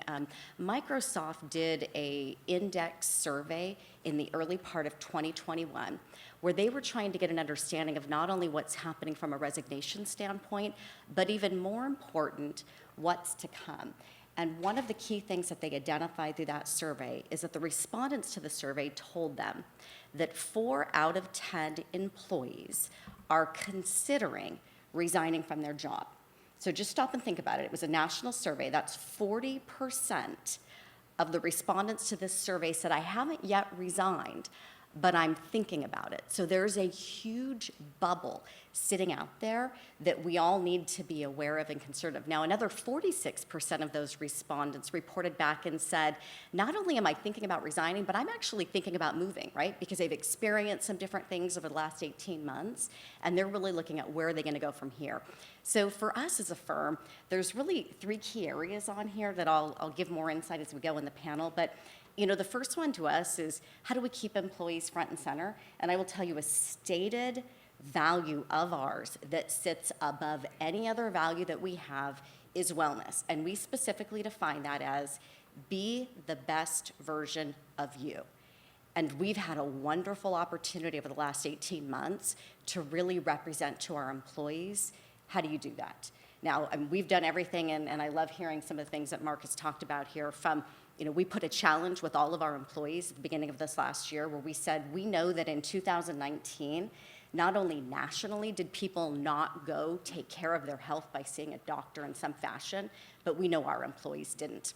Now you have the health insurance, it's gonna pay for that, but we believe so strongly in this as your employer that we will put $100 in every single employee's pocket if you just give us some proof that you saw a doctor or somebody for preventative medicine this year in 2020. So I've got employees that are still like, there's 60 days left, I'm getting in because I want $100 extra on my paycheck. But that was our statement of like, we believe that strongly that we're gonna pay you to get in there. Because what we knew from that is this isn't just about your physical health, this is about your social, your emotional, it's about the full being of who you are. And so a big piece of this is front and center. Now one of the other things, I'll show you a picture here in a moment, is healthy family units.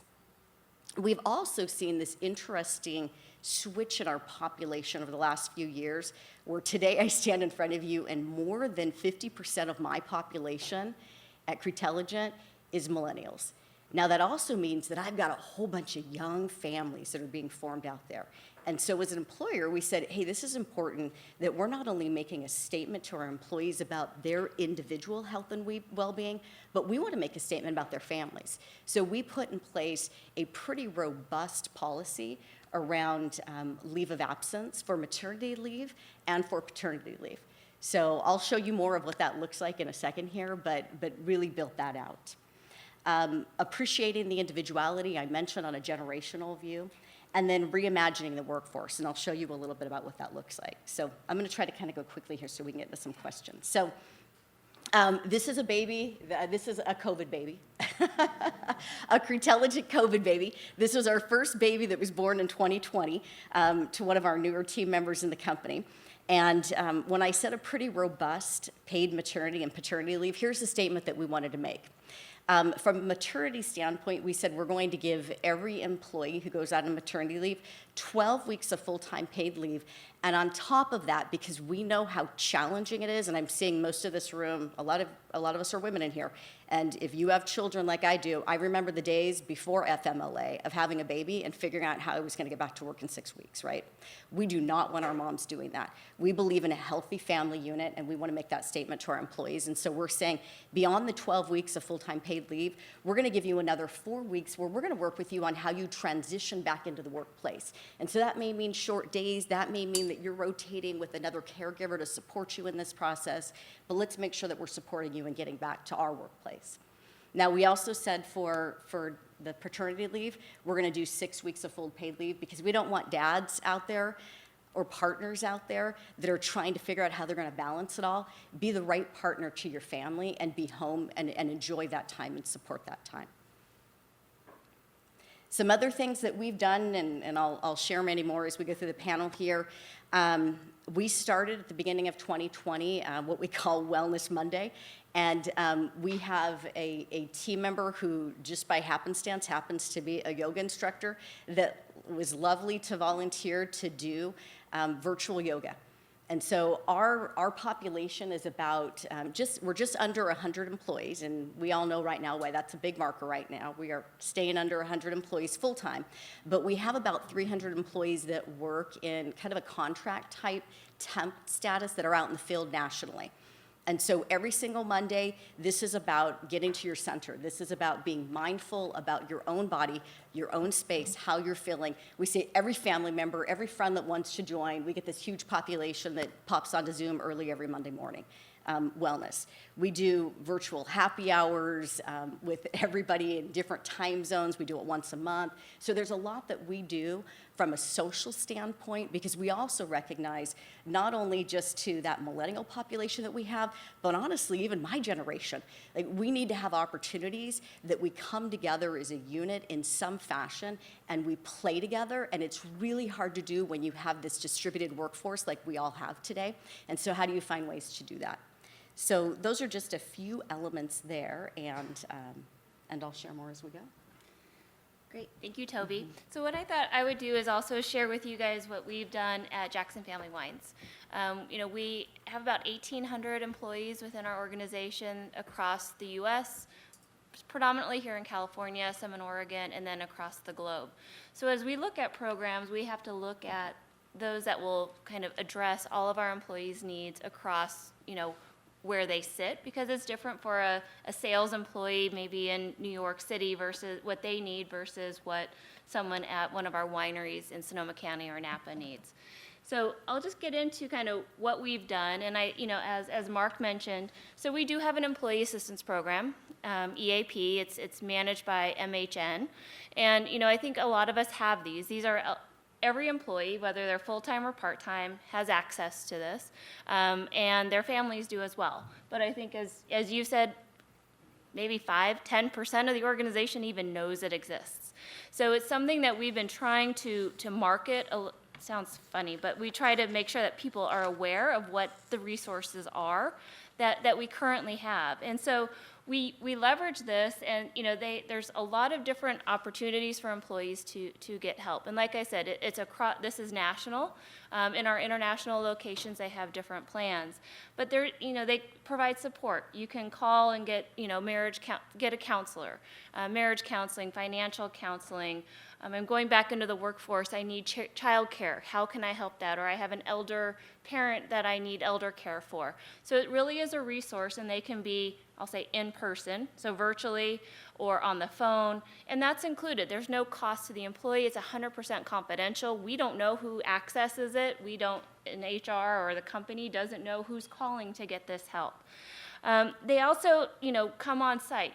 If we had, after the 2017 wildfires, right, a lot of our employees were impacted. We had over 30 people lose homes. We had a lot of people that were evacuated and couldn't get back to their homes. So we had on-site counseling where folks from the EAP came in and had some counseling. We, had a coworker pass away. We had some grief counseling that they were able to provide. So the resource is there, and we just need to make sure that, our managers know that it exists. And as an HR business partner, we are constantly trying to get that information in their hands so they can be a frontline resource to our employees, but knowing that they can always reach out to us. Also, we've looked at our current offerings within the benefits that we already provide. So we use Anthem as a healthcare provider, as well as Kaiser. So within Anthem, the healthcare provider that a lot of our employees have from a benefit standpoint, they have their own EAP, right? And I just learned about this as I was putting this. I had no idea, and I'm in HR. So again, these resources are there, and we're not even aware of them. But I think really looking into what do we currently have and leverage that. Kaiser folks have access to Calm, that Calm app. Again, it's mobile, it's in your hands, but it's a tool and a resource. One thing that's really critical in our organization, we have these pillars, and people is our first, people, lands, brands, and innovation.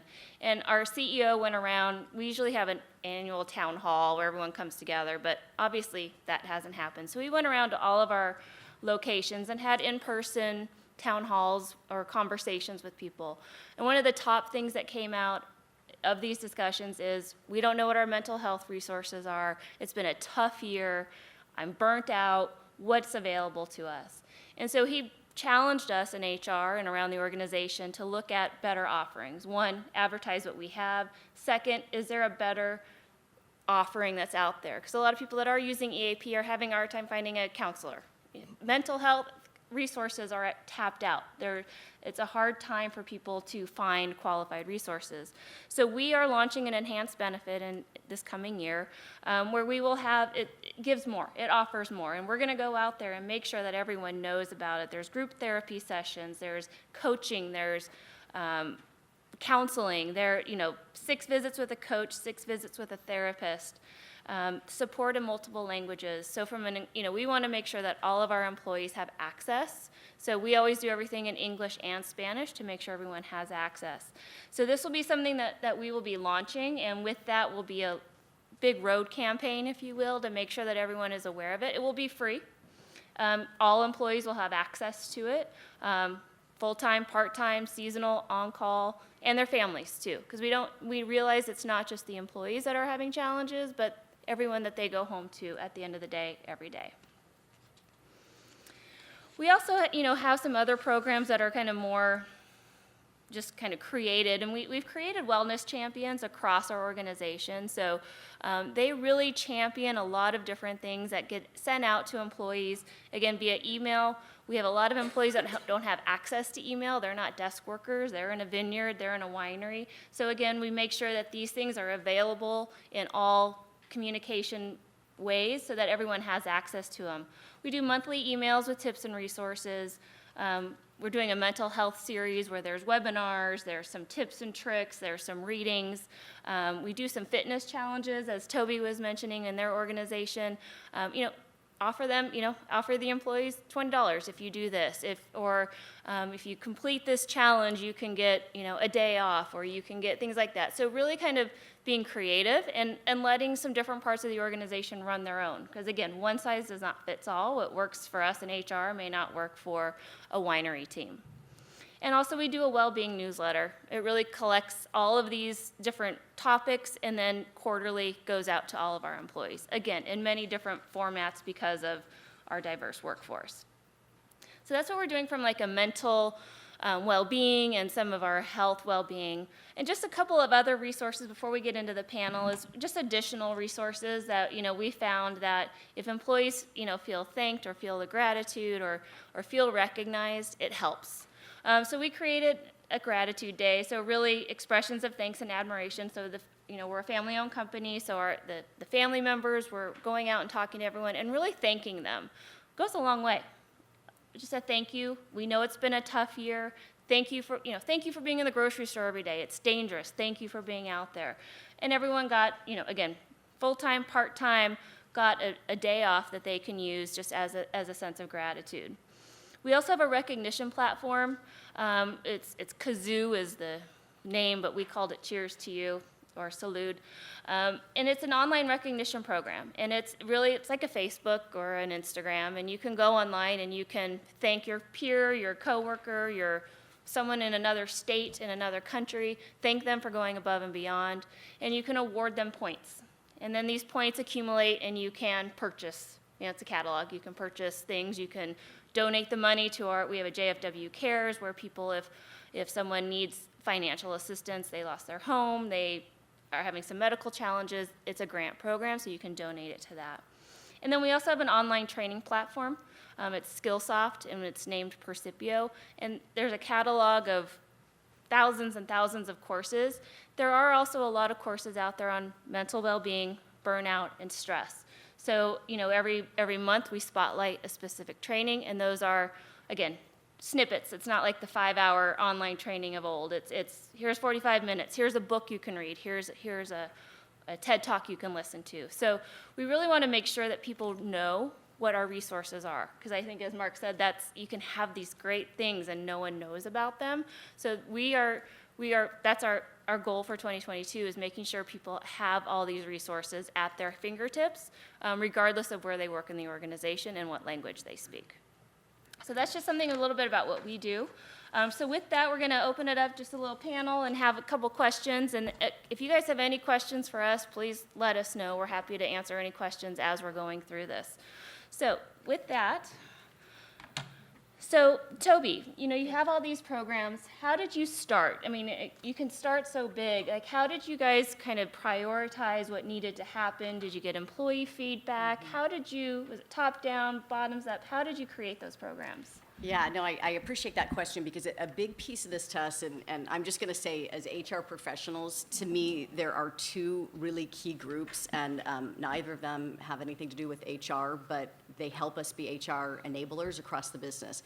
And the first is your employee population, and having a segment of that employee population that has an interest and a desire to want to really lead different types of initiatives across your business. And the second are your managers. And so for us, we have a team of employees. We call them the ECC. And so I told you we are more than 50% millennials. And so you're going to hear all this type of lingo that we use because it's how they talk. And I love it. It's the employee connection crew. And so we don't do committees or, those types of things. We have crews and we have groups and channels and those types of things. And the employee connection crew for us is a group of employees that stepped forward and said, hey, we care about the culture of this business and this environment that we're building together. They are individuals that nationally are in all different locations. Some sit in offices, some sit in the field, but they help us plan events. There's nothing that I do from an HR standpoint that I don't take to the crew and say, pick it apart. I will tell you everything from, and this will be the laughable one because I love this one, where I went to them and said, we want to help with some pride items for employees that they feel really good about that have our logo on them. Here are some water bottle examples that I looked at, and I'm seeing these faces on Zoom, and they're giving me this look. And I said, okay, so somebody tell me what's the look about. And they said, don't buy us water bottles, but could you get us those really cool stickers? The ones that are waterproof, so when we put our water bottle in the dishwasher, it doesn't come off. And I said, you want me to buy you stickers? Yeah, but could you make them really cool and make them funny? So we have like tacos that say, talk about CRE. We've got all kinds of, we have a sloth doing yoga. It's this kind of stuff, and they love it, and they have pride in it. Now, the other one I want to mention is managers, because I think there's a lot that we put on ourselves in HR where we say we are responsible for. I am responsible for knowing what every single person in this business is thinking and doing and feeling. No, we're not. But we're enablers, and that does mean that we have a really big responsibility in how we're developing our managers. And so one of the key things that we put into place this last year, along with other types of development that we do with managers, because we wanted to be able to do this in some way virtually as everybody was working in a distributed way, and I will tell you it's stuck in this year, is that we created a leadership book club with every single manager.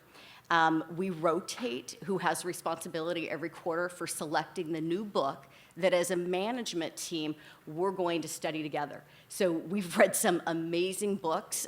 We get together by video and we do like a noontime thing, bring your lunch, and if you're on another time zone, you may have your dinner with you, whatever that might look like.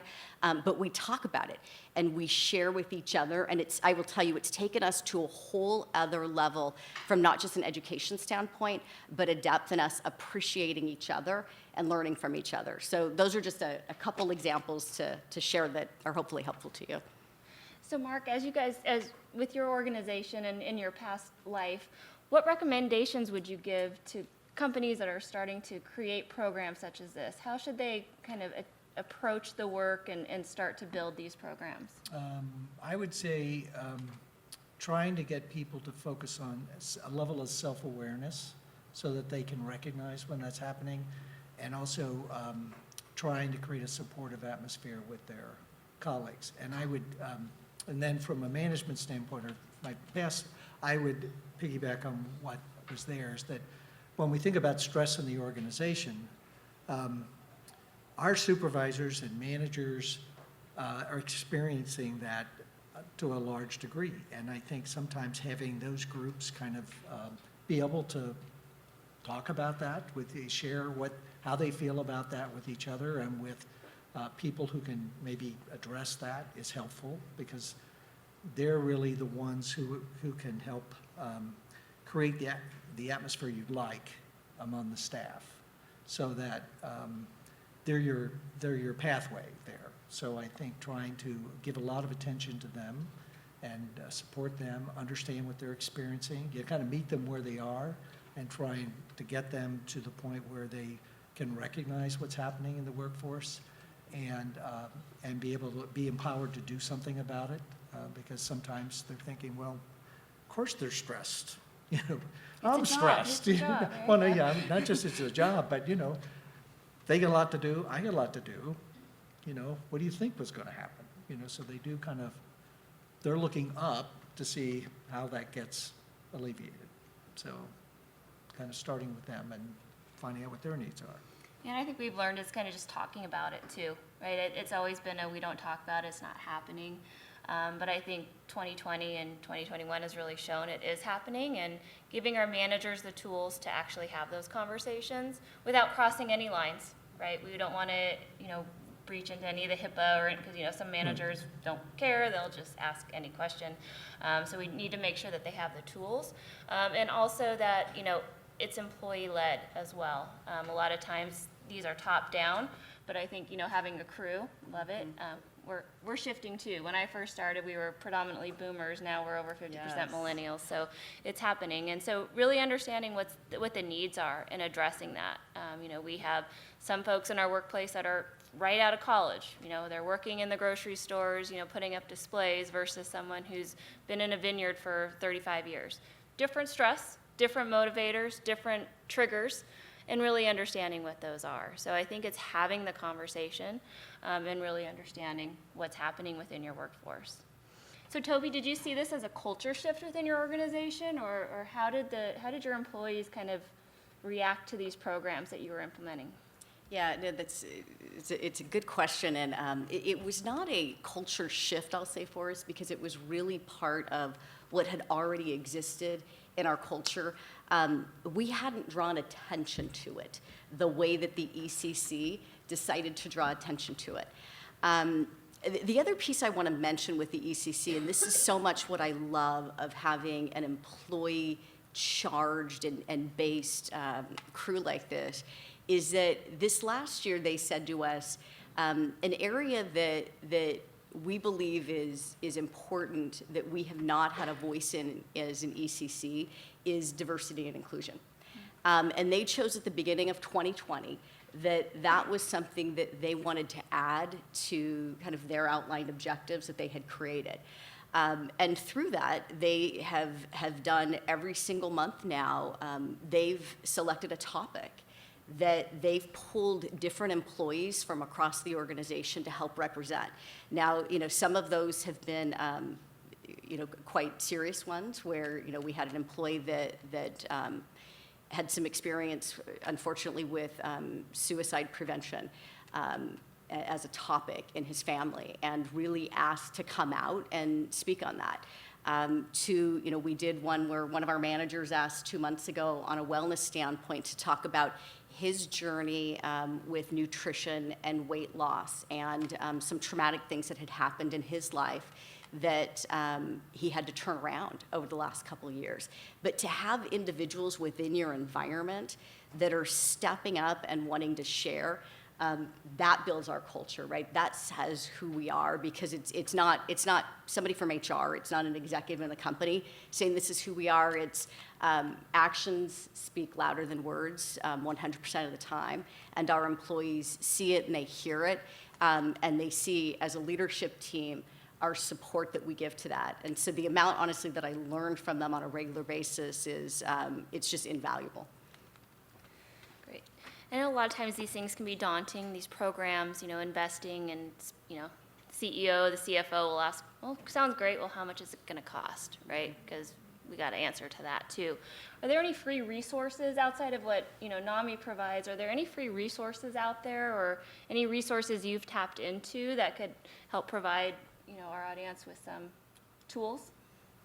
The free resources that I'm most familiar with typically come from individual referrals. So if we had someone approach us through our form line, we could refer them to where they could get resources within the county around things. For employers, we would typically do presentations for employees just around mental health. I would say, so I'm not familiar with as much that's provided outside of that arena. Okay. Toby, when you guys were building any programs, what resources did you tap into? Yeah, I'm all about free resources. So, I mean, we're a small tech firm, right? And many of you I know are with different types of family-owned operations. And so to go to your CFO and say, I need large funds to roll out a big program or to bring somebody in doesn't exist. And so we are incredibly resourceful at honestly reaching out to any and every type of agency that exists out there. And what I found by doing that is, and I'll just use the ECC wanted to have a guest speaker on breast cancer awareness. And so you start Googling and reaching out, and 100% of the time you're going to find somebody who has a story, who has a passion for it, and wants to come and share and wants to speak and help support your group. And so we've done that on a number of different topics that our employee population have said are important to them, and haven't spent money to do that. Now, from a wellness standpoint, I shared the $100 example. Yes, there's a cost to that, but honestly, the value that we experienced, and I will just say the response that we got from our employee populations and our candidate population. And so you have to imagine the statement that makes to your candidates when you say to them, just by way of example, we believe so strongly in your wellness and preventative health that we're going to give you $100 just to take care of yourself. And on top of that, for free, we're going to offer you yoga. We're going to do all of these things that we do that are of no cost to you, but we want you to see that we put our money where our mouth is in that respect. And I would just say, look at the resources that you have. Look at your healthcare providers. What resources do they have? What we saw with Anthem and Kaiser. So really just tap into that.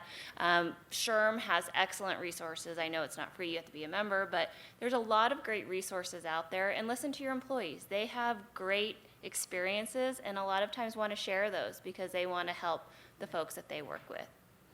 So with that, we are right at time. So if there are any questions, we're all around. You can talk to us at the break. But thank you for your time, and thank you.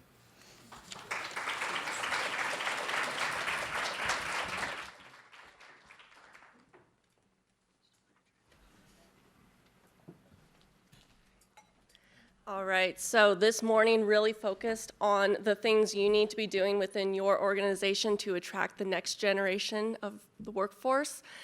When we get back from a very quick break, we're going to start talking directly about recruiting with Julia Robinson. So let's be back in the room and start it at 11. Thanks, everyone. So you don't need me to tell you that recruiting is particularly difficult this year, but we are going to try to help you through it. Here to walk us through some ways to bring executive level search tactics to any recruiting task is Julia Robinson, Director of Talent Acquisition for the Dinerstein Group. Julia is focused on executive search strategy and execution and is dedicated to career building, DEI, candidate and employee experience, and is also taking courses in viticulture and enology at Napa Valley College just because she loves the wine industry so much. Welcome, Julia.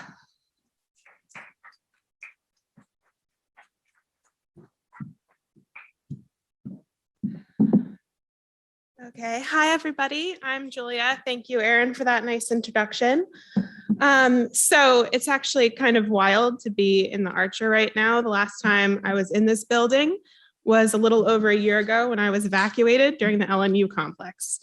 So needless to say, this is a whole lot better to be here with you right now than it was last time I was here. On first name basis is with the valets at this point. So yeah, well, you know, as Erin mentioned, I'm a director of talent acquisition with the Dinerstein Group, and we recruit across pretty much every industry. That said, we're not actively involved in the wine business, but I'm going to take what I've learned during my tenure working for this firm, as well as what our clients do to support their employees and improve their talent acquisition practices and retention, as well as what I've learned living in this community, which is obviously driven by this industry. So with that said, let's get started. Okay, so it's important to first talk about sourcing. You really need to make a game plan when you think about talent acquisition and going after passive talent. And that's because, to really widen your pool of candidates, you need to encourage people to learn about your company. So you have to go out there and, make a list of other wineries that you think would have the right people that you can steal. Sorry, that's just what it is. And the other thing I would say, so I live on the north end of Berryessa, so technically Napa, but it takes me like an hour to get to the grocery store. So like technically Napa, but not really. I frequent a lot of the off the beaten path, smaller wineries. You think about like Pope Valley Winery or over on Howell Mountain. And I really think it's important to consider other options in terms of finding talent. So what I'm calling, hyper local postings, go to Pope Valley Garage and put up a sign saying we're looking for talent. And then you might find people who don't realize that there are opportunities there that close to their home necessarily. I would also say, actively target diverse talent. We learned about the Roots Fund. Woo woo. Thank you for that. Wine Unify is another great organization. Build those partnerships, invest in those partnerships, and you're going to find driven talent that is, invested in their own futures. So it's good to build those relationships. Also, what was said already is embracing HBCUs and encouraging active recruitment from those universities. I would also say, I know you obviously take a lot of talent from the hospitality and retail restaurant business, but if you can widen that a little bit to really look at each job description and say what would make somebody successful in this role, you can find additional talent outside of what you might currently be considering for your pool. So I would also, obviously Winejobs is why we're all here. It is a very important part of your toolkit in recruiting in this industry. But if you are really open to bringing people in from outside this world, they might not know about Winejobs. So you need to think about posting other places in addition to Winejobs. Okay, so in interviewing, I find that really asking a candidate right off the bat what's important to them is a way to, number one, kind of disarm the person and get them to open up to you a little bit right off the bat. It also gives you kind of an insight into what truly is important to them. And if you listen to that, you can then think about specific aspects of the role that would align with what they're looking for so that you can kind of sell them on those points. I think one of the positives in bringing people from outside of the industry, if you're considering people from hospitality or retail, think about the fact that, the customer base, the people going to the wineries, if you're trying to bring someone into a tasting room job from a retail environment, the people coming into the winery are happy in general, right? I mean, they plan their whole day, they're all amped up, they're wearing a semi-stupid outfit. And they really are excited for their day. It's a little less of a mixed bag than other industries, unless you're like the third or fourth tasting, that's not great. We talked a little bit earlier, obviously, about the Great Resignation. The largest portion of those people that did resign from their positions were in the restaurant and hotel business. So, and when NPR did a study on why those people resigned, a large part of that was their employer's response to COVID and how they did or did not support their employees. So if you made active efforts to support your employees during that time, emphasize that to a candidate. Tell them this is how we actively supported our employees. And that gives them a little bit of a window into what your culture actually is and how you did put your money where your mouth is, so to speak, to support your employees. This is an interesting graphic that just really shows how the major decline that you see in resignations in 2020, a lot of people who had been considering resigning didn't, because nobody knew what was going on. I mean, we don't still really know what's going on, but so that then peaked. So all those people who started to have a little bit more confidence in resigning and thinking about things in a new way, then took that jump and did that. So you can see how that spiked up. Okay, so pipelining strategies. I think a really interesting idea within this industry would be to host open houses.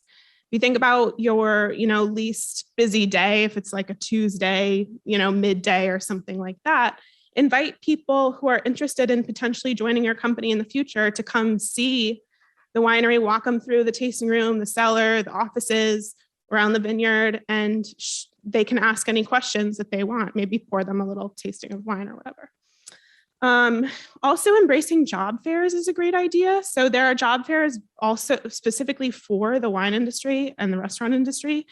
But if you broaden outside of that, you can continue to access those other areas of talent. Creating referrals programs, those are a really successful way to encourage your employees to go out and be, ambassadors of your brand and bring people in, and you then incentivize that. So 74% of employers said that people who were referred in for a position were successful in their role. That said, you have to be really careful with referrals programs because due to unconscious bias, people tend to build relationships with people who have had the same experiences as them or look like them, frankly. So you need to also counteract that with a very intense diversity and inclusion initiative. Also, you're selling a lot during the recruiting process in a way, and that needs to be backed up by candidate experience and then translating that into employee experience. So you can see that both for positive experiences and negative experiences during the interview process, people are extremely likely to talk about how they interacted with your brand during this process. So even if they don't accept the role, they might come out of it with a positive impression if you leave them with one. So it's a small valley, word gets around. I'm sure you know who treats people better and who maybe doesn't or could improve on it. The employees know that too. So you need to put your best foot forward. Some ways to do that: thoughtfulness and building a connection. So because the firm that I work for is focused really pretty exclusively in and around the C-suite for a lot of different industries, we have kind of a higher touch point, whereas when you're working on a larger rec load, maybe a larger corporation, you can't have quite as much of a hands-on approach, but you can remember, what sport someone's kid plays, something like that, and start to really build that connection, because even if it's not this job, it might be something in the future with that candidate. You should always provide feedback. I know we had a graphic on this earlier with just how many people had not heard back after going through an interview process. I hear it all the time, like every day. And you have to really think about these people who are interviewing with you as people. They might have taken the day off work to meet with you. They might have gotten childcare to meet with you. And then to not hear back is extraordinarily disappointing. And then those people go and tell their friends, like we just learned, either online or in person. So then you're going to have a really tough time, really having a strong employer brand. Careers pages. So more than 50% of job seekers will give up on an application if it's too difficult or repetitive of their resume. I think we've probably all had an experience with that at some point in our life. Or even if we're ordering something online and the process is too clunky, like you bail, right? Because you're investing all that time and it's not really anything different than is on your resume. So a good way to approach improving that is to try it yourself. Try it with your own resume, see how long it takes you, see how frustrated you get, and then fix it. Upon acceptance of an offer, so I know a couple of our clients, specifically in the agency world, will develop partnerships with restaurants, local restaurants. So it's kind of a twofold that they're supporting local businesses, And they're also kind of initiating and ingratiating their new employee into their culture. So they'll often do like a dinner on us kind of thing, where it's like you and 3 friends or you and a spouse or something like that, to really, get the right foot in the door at the beginning of the relationship. So that might be, a wine tasting on us. I think that's kind of an interesting way in this industry to think about that. You get to meet your first, other employee within the organization, and get to see a little bit more about what the customer experience is when they come in. Okay, employee experience. So we did learn quite a bit about learning and development this morning. I think that, so often people are sold a role and they're told about culture, and then it's kind of a bit of a lie when they get there. So it's important to really listen to what's important to your employees.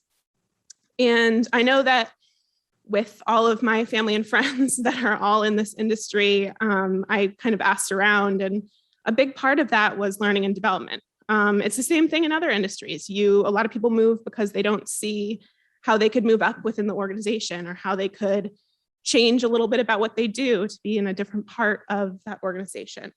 So for larger employees, a tuition reimbursement plan is a really great idea. A lot of different industries do that. And if you're trying to take somebody from a different industry that provides that, and you're not going to provide it in turn, then you're not going to be successful in bringing that employee on. An employee library is an idea that I was thinking about, that I have textbooks like from the courses that I've taken at Napa Valley College, and I'm sure other people have too, even if it's just like Wines of the World or one of those other classes, to have kind of just a lending library where people could learn, different parts of the business. It helps round out your employees' knowledge. Partnering with local language teachers to offer English and Spanish learning. So I know people who speak English and work in the vineyards and would like to be able to actually have more in-depth conversations with their coworkers who speak Spanish as a first language. So I think offering both of those, maybe if it's just like in the morning, once a month, where you have a teacher come in and provide coursework, or, get a Duolingo kind of partnership going. I would also say shadowing of other functions of interest is an interesting one. So if someone's working in, say, like the tasting room, and they would like to learn more about what goes on the cellar, have that person work a couple hours a week and learn more about what cellar work is. That not only, kind of satisfies a little bit of the hunger that employee may have, but it's also kind of making your customer experience more interesting to your customers, because a lot of them, want to know the nuts and bolts of how the wine is made, and maybe your tasting room doesn't have as much visibility into that as you think they do. Doing exit interviews is really important. A lot of people miss out on that. Learn why people are leaving. Maybe, you can see a pattern in why people are leaving, and, you can address it. So culture building, capitalizing on talents outside of the employee's role description, I think is a creative way to, again, kind of satisfy the creative hunger that people might have. Like maybe someone, is a really good artist, and you could do commissioned work in your tasting room, or, someone plays acoustic guitar and they could, play at an event that you have. So it provides people with supplemental income, and also shows them that you care about them as people. Financial incentives, obviously, this is an interesting industry, but we all work, because we get money. So, I know a lot of, wineries don't offer 401ks. A lot of that is because it can be difficult when you're a smaller business, but there are options that you can use. So betterment and human interest are pretty popular ones that allow you to input your budget and what your company looks like. And then tailor a 401k plan for your employee base that you can afford. Incentives for exceeding sales goals and seller deadlines. Those could be financial incentives, sure, but I think they could also be, I'm trying to kind of toe the line between who's from a larger winery and who's from a smaller winery. But, I think in terms of kind of offering another kind of incentive. You know, if there's a bachelorette party coming up and somebody doesn't want to work it and they've had really good sales goals, maybe that's a way to say you can have a day off that day. Work from home flexibility. Obviously, we've been hearing a lot about that. It is clearly not something that you can do in every role. That said, it is important to know just how many people want it. About half of employees that are looking for work are looking for at least a hybrid option. So that might mean, you know, really reconsidering people in your HR department, people in your finance department, bookkeeping. Really, you know, it's tough with the cellar and the winery and the vineyard, but aside from that, the people in your offices, if you really look at what they need to be successful, they could probably do a day or two at home. Social purpose and impact is becoming more and more important, especially given, you know, the millennial part of the workforce will be 75% by 2025, and Gen Z is close on the heels of that. And they really feel that having a company with a strong corporate social responsibility policy is essential to them considering an opportunity at all. So you have to be careful not to kind of greenwash or, you know, rainbow wash or all those terms in terms of saying one thing and not supporting the causes that you're saying you're supporting. And people see through that stuff now. I mean, people have, you know, kind of a way better BS meter than they might have, you know, in previous years. So you really have to back it up. So that could mean, you know, like an employee volunteer day. Maybe you choose somewhere where everybody can volunteer together. It's a team building activity. It's supporting the community that you all live in. And it's also, you know, not bad PR. It's not why you should do it, but it's not bad PR. So this graph just shows just how important purpose can be and how impactful purpose can be. So, I mean, higher productivity, higher sales, higher profitability, lower turnover, lower absenteeism. So good thing to invest in. So in summary, you know, I really think it's important to set forth a roadmap for how you're going to attract the talent and where you've been and where you can still go. Because sometimes we get stuck thinking I've done everything, I can't find anybody. You have to find the holes of where you haven't looked yet. Dedicating resources to building your pipeline. So again, you know, investing in, you know, really thinking about the future for your company and who you can bring on the future versus just for the role that you're working on. Focusing on candidate experience and then backing that up with employee experience. So that's it. Does anybody have any questions? Okay. Thank you very much.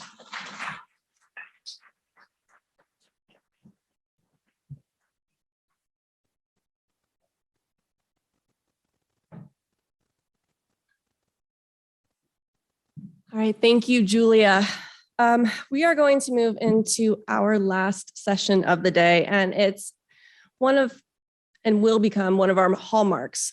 Something that winejobs.com can provide at an HR conference that no one else can is really a picture of what's happening in the wine industry.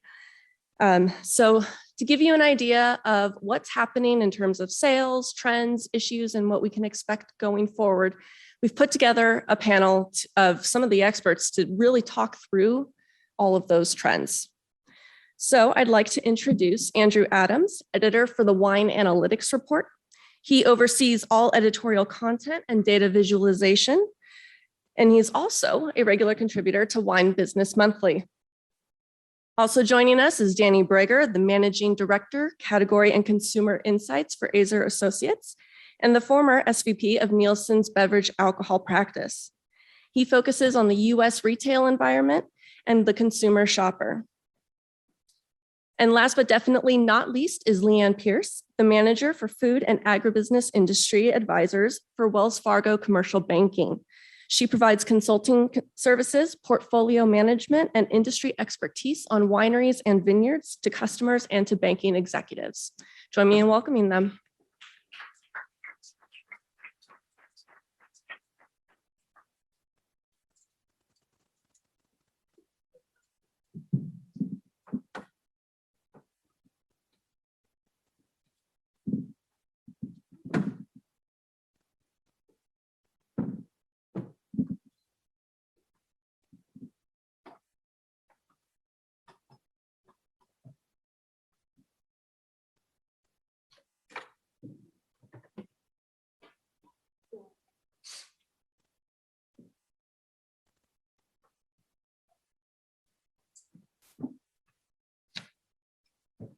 Well, hi, everybody. I'm Leanne Pierce with Wells Fargo Bank. It's a real pleasure to be here in person this year. Hallelujah, we're back. Isn't it great?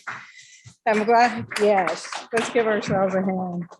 Okay, last year when we were together, and I don't know where my clicker is, sorry. We talked about the snow globe effect, right? We were seeing a lot of issues. Thank you. Here we go. We're seeing a lot of issues out there in the economy, and it was really hard to get an understanding of what was really going on. And just when you thought you had it, somebody would shake it up, right? And then all that snow, and you go, oh my gosh, I don't understand this at all, and you have to start over. Well, the good news is I think some of those issues are starting to be more clear. We're getting, our COVID numbers are declining. We've got the election behind us. Thank goodness wildfire season is over. Thank goodness. Crop is in, and we've got some movement there.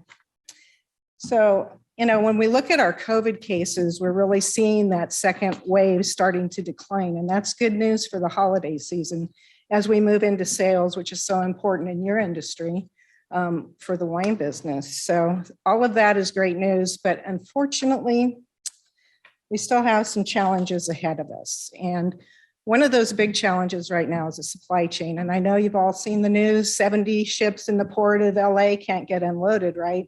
That's a big issue. But I went to a webinar on shipping in general, and so many of those companies scuttled fleet at the beginning of the pandemic.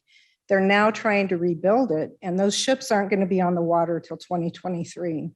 So I'm expecting we're going to continue to see that disruption in supply chain at least through next year.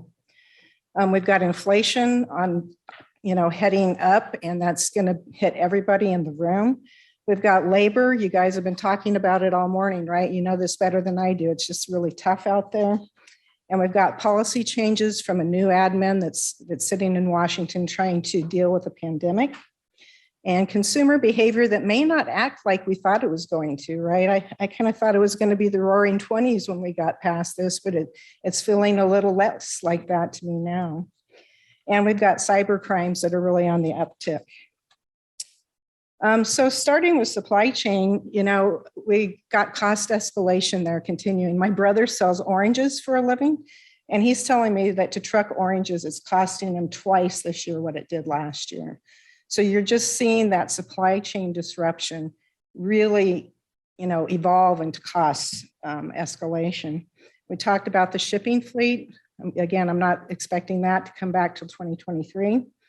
And so we're seeing companies just, kind of delay their capital expenditures, not necessarily because they don't want to spend the money. They just can't get the equipment here, right? Are you really going to put down dollars overseas that isn't going to ship for 2 years? Maybe not, right? You may push that off. So communication and planning is the key within your staff. And I think people and systems can really make a difference here. Trying to plan out your production and make sure you're looking ahead and giving time for supplies to come into your company is a big deal. And you might want to talk to your banker if you're doing that, because if you're putting 2 years of dry goods in storage, you're going to be borrowing on your line of credit a little longer, a little differently than you did before. So making sure that everybody in the planning process connects, I think, is very important. Inflation. So we're about double where we were maybe a year ago, and you're probably all feeling it in your pocketbooks because it's everywhere. It's food, it's energy, it's gas. I think it's going to be with us for a while. Most economists are saying we're going to moderate in 2023, but I don't know if I feel that lucky. Do you feel that lucky? I think these higher costs are just going to be here to stay for a while. They might be a little stubborn as people try and make money because they're experiencing higher costs as well. So never easy, but if you have an opportunity to take a price increase on your product now, I think it's the time to do that. And one thing that I looked at was, really the price of wine when you look away from home versus consuming it at home. And when you're thinking about where can I get that price increase, this might be helpful. When you look at that top line, that's wine and restaurants. So you've probably noticed those menu prices really increasing over the years. But where it hasn't really impacted is at the retail level. So, I just putting this up here as food for thought for you. Restaurants are challenged, so Might not be easy, but remember your costs are going up too. Oh boy, labor. You guys have been talking about the great resignation and what I call the great dropout all morning, right? As you get older, it might just look like a chore to work anymore in this environment. So I have 4.3 million people dropped out in August, and that was a record, after 2 consecutive months of records. It's a real problem. This means that labor has the power right now, so they can demand more, right? And you guys all know that every single day. And when I think about it, health and safety in the workplace and stability of the job, that's all important. But does anybody remember when it was fun to go to work? I mean, I barely remember 2 years ago. So I really think lifestyle offerings are going to be important to your workers going forward. I've still got people working for me who can't get childcare, right? How do I help them with that? How do I make their life just a little bit easier so that, they can come back to work and feel good about it? And also, how do I retain them, right? So can I help them train? I think we were just talking about that, into something that interests them or helps them elevate their position. Moving on to Washington. So no matter who sits in the seat, we're going to have policy changes right now. And I think we have a pandemic to pay for, so the cost of doing business is just going to be higher. So I think, we're going to start to see more trade maybe with our nearest neighbors. It's harder to get things overseas. So we want to make sure that we have those lines open as much as possible. I'm still very concerned about trade with China. We're seeing a lot of escalation and tensions there, and they are a big player for us, not only in things like tree nuts, but corn and soybeans as well. So if we have a problem there, we're going to need to open new markets to take care of that. And then we have climate change as a big policy driver. I don't know if you've seen it, but we are starting to see a lot more policies around getting paid for carbon sequestration in your soils. And that's going to become a big driver going forward in the farming business. And then we have an immigration policy that's still evolving, which makes it tougher for you out there in the vineyard, most likely. So consumer behavior, these guys are going to talk about it a lot more. But I think people are looking for a good time, but they might be feeling a wallet pinch, right? Everything's more expensive. So, I might be looking for luxury here, but maybe here now because I just can't afford it the way I used to.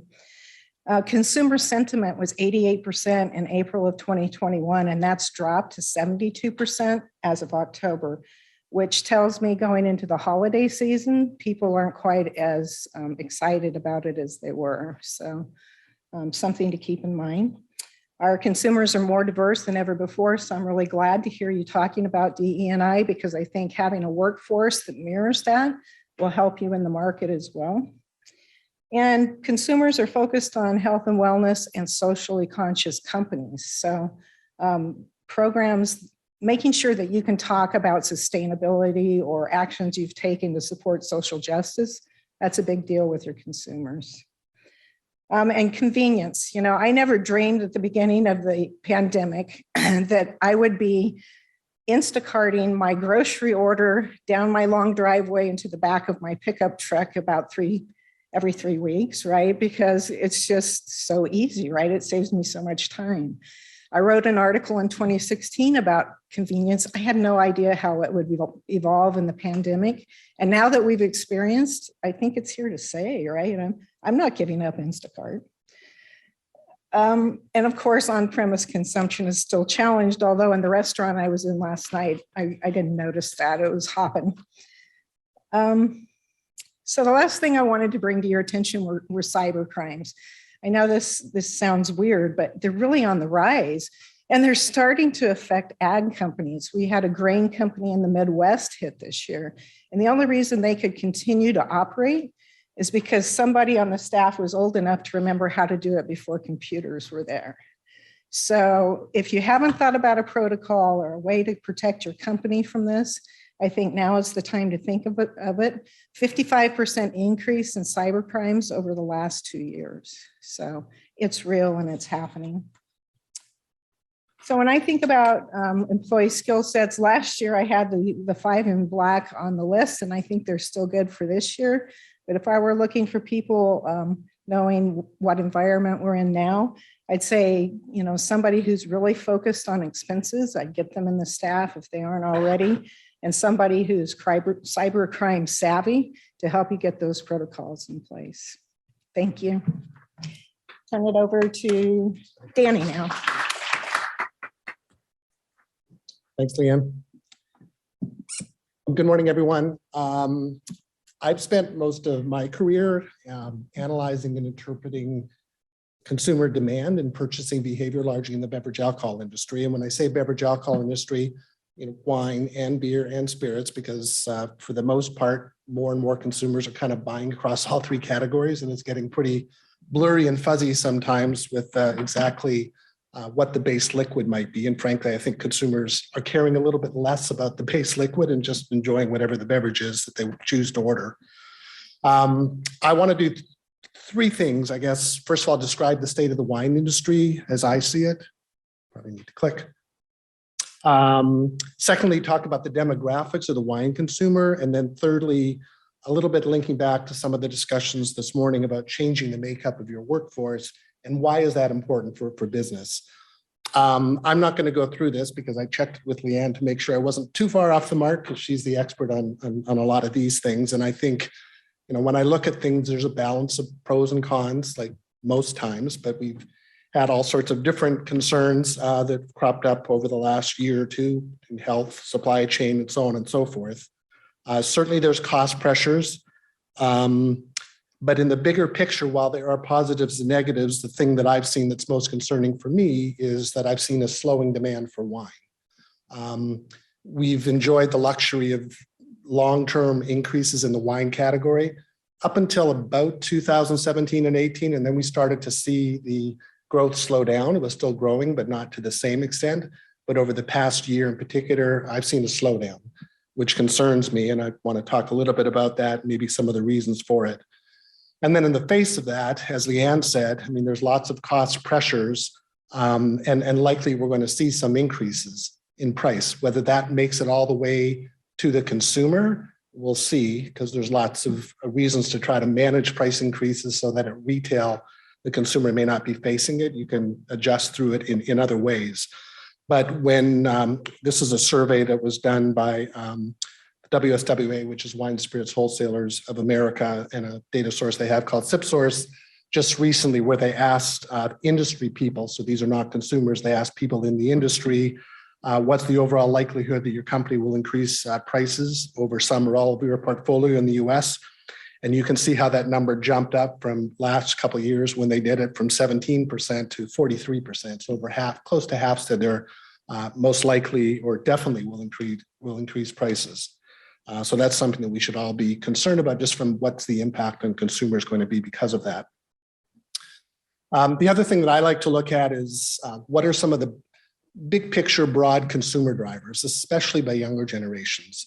And I tried to kind of summarize that into a few kind of bullet points in terms of what I think consumers are looking for and how that, and a lot of this impacts the choices they make within the beverage alcohol industry and the products that are offered. So consumers increasingly looking for experience and looking for an authentic story. Lots of interest still in exploring, discovering new things. Lots of people increasingly looking for not just having a product, but what's the experience that comes with it. A lot of interest in flavor. That could be traditional flavors. It could be new and different flavors. I think we're seeing that with things like hard seltzers, with ready to drink spirit cocktails, all those sorts of things. It's flavor along with some other attributes that are driving consumers to those things. A lot of interest in convenient things, and I think that shows them 2 ways. One is how people shop for things or buy for things, but also getting the right pack size and the right pack type depending on the occasion. A 750 ml bottle may not be the right thing for every single occasion, which is why I think we're seeing things like cans and smaller sizes and bigger sizes depending upon what the occasion is.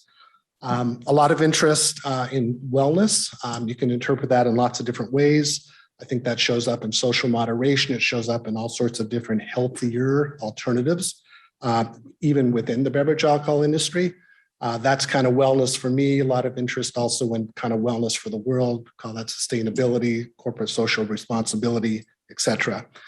And along with that, consumers, in particular, they want to know what they're drinking or eating. They want to be able to pick up something and see, hey, here's the calorie count, here's the sugar, et cetera, et cetera. And you can't always do that with products in the beverage alcohol industry. Ones that do that, I think that's a positive for those products. And then the last thing is just overall, there's kind of, and I'll show you a slide on this in a second, consumers aren't drinking a lot more in quantity across the beverage alcohol aisle. They may drink a little bit more spirits, a little bit more beer, but they'll drink something less of something else. But they are drinking better. So over the long term, we continue to see that trading up. Last year, I bought a bottle for whatever, $15. This year, I buy it for $17. That's that trading up behavior. I'm going to use a bunch of different data sources. Again, my career is sort of spent with data. I worked at Nielsen, was fortunate to have access to a whole bunch of data, which was great. But now I work with Nielsen data, a bunch of other different data sources. I'm going to use some of it when I show you some of the information. I'll try to make it kind of as simple as possible. This slide I use, it's a composite of annual servings per capita for adults 21 plus. You can see there's 3 different colors, beer, wine, spirits. But the point of this slide is if you look over the long term, we've been through recessions a couple of times, we've been through COVID periods, obviously, still are in the midst of it to some extent. If you look at the height of the bar overall, it doesn't really change all that much. Beer long-term has declined, that's in gold. Wine had benefited for many years, but it's kind of slowed down. So that red section isn't getting too much bigger right now. Spirits is getting bigger, which is the blue. So there's trade-offs. Right? People are not drinking a whole lot more. They might be spending more money, but they're not drinking a lot more in total. And that's sort of a long-term trend. And then within that, and the reason I think it's really important to look across the beverage alcohol aisle is that more and more people are drinking combinations of categories, maybe all 3 categories. That sort of the intersection says that 28% of households that account for 53% of the spending are drinking beer, wine, and spirits. And that number that intersection just keeps getting bigger and bigger. If you look at the exclusive wine buyer, which is the top left-hand side, at least as I'm looking at it, it's 14% of households only drink wine, and they only count for 4% of wine dollars. They're not all that important. It's much more important the people that drink wine and other things. So that's who your consumer is. And what's concerning, and this is the slide that probably concerns me the most, is this is not DTC. This is retail. So this is things, products sold in stores or restaurants or bars, but it goes through the 3-tier system. This is a 12-month moving trend, except for the numbers on the far right-hand side, which is just the latest 3 months. And it shows the trend for spirits volume, which is blue, and wine volume in red. There was a gap that existed sort of pre-COVID, but you can see how the gap has particularly widened over the last year or so, which is the one thing then that concerns me the most. And I'll break that down in a second to see where exactly that's coming from. On the spirit side, a lot of that growth are tequila is growing like crazy, ready-to-drink cocktails that are spirit-based is growing explosively. Bourbon is growing. There's not that much that's not growing, but there's some segments within spirits that are particularly growing extremely fast. Within wine, because we did look at like where is that softness coming from, it's largely from the $11 and under segment, which some of you may be in that, some of you may not be in that. The fact of the matter is less than $11 or $12 accounts for about 70% of the wine volume in the United States. So if that segment doesn't do well, it's tough for the other segment to make up for that. And the other segments are doing better. You can see the growth rates. So let me explain the chart. The black represents the share of those different segments within table wine, and the red dots represent the growth rate over the last 12 months. So the red dots that are higher, that's where we're seeing growth. The red dots that are low, that's where we're seeing declines, and you can see some of those large declines in the segments under $11. What is growing particularly well is 25 plus. That segment's doing really well. I could get into higher price tiers that's doing real well. That's great. My concern is like, how are we going to bring people into the category who may not afford or want to start with a $25, $50, $100 bottle of wine? The other segment that's doing particularly well is sparkling wine. That's champagne, that's Prosecco, that's American sparkling. It's no matter what I look at within the sparkling category, that tends to be a segment that's doing quite well. And then if I go deeper, I can find things, but I have to look a lot harder now than I used to a couple of years ago to find pockets of growth. But there's some interesting things, I think. So these are different segments within the wine category. And what I'm showing here is the dollar share of that segment within the wine category and the growth rate. I think I did it over a 52-week period ending October 2021, so pretty recent. So you can see things like different kinds of packaging alternatives. Sparkling wine I touched on before, wine cocktails, sort of partly our answer to hard seltzers and spirit-based cocktails, and a whole bunch of kind of health and wellness types of products within the wine category. Relatively small, relatively niche right now, but are growing particularly fast, which gets back to those consumers' interest in health and wellness. Leanne touched on this about the on-premise. Let me just explain this chart. If I look at how big the on-premise was back pre-COVID and said, let's make that 100, okay? And roughly 15 to 20% of the wine volume is done on-premise. So I said, let's make that 100 and just indexed everything since then to that, what things were like back pre-COVID. You can see how fast things dropped during COVID to the point where the on-premise was only half as important or less than half as important as it was if I look at through February 2021 versus where it was pre-COVID, how it's come back as things have improved. But when I look at it, we're still below where we were pre-COVID in terms of the on-premise.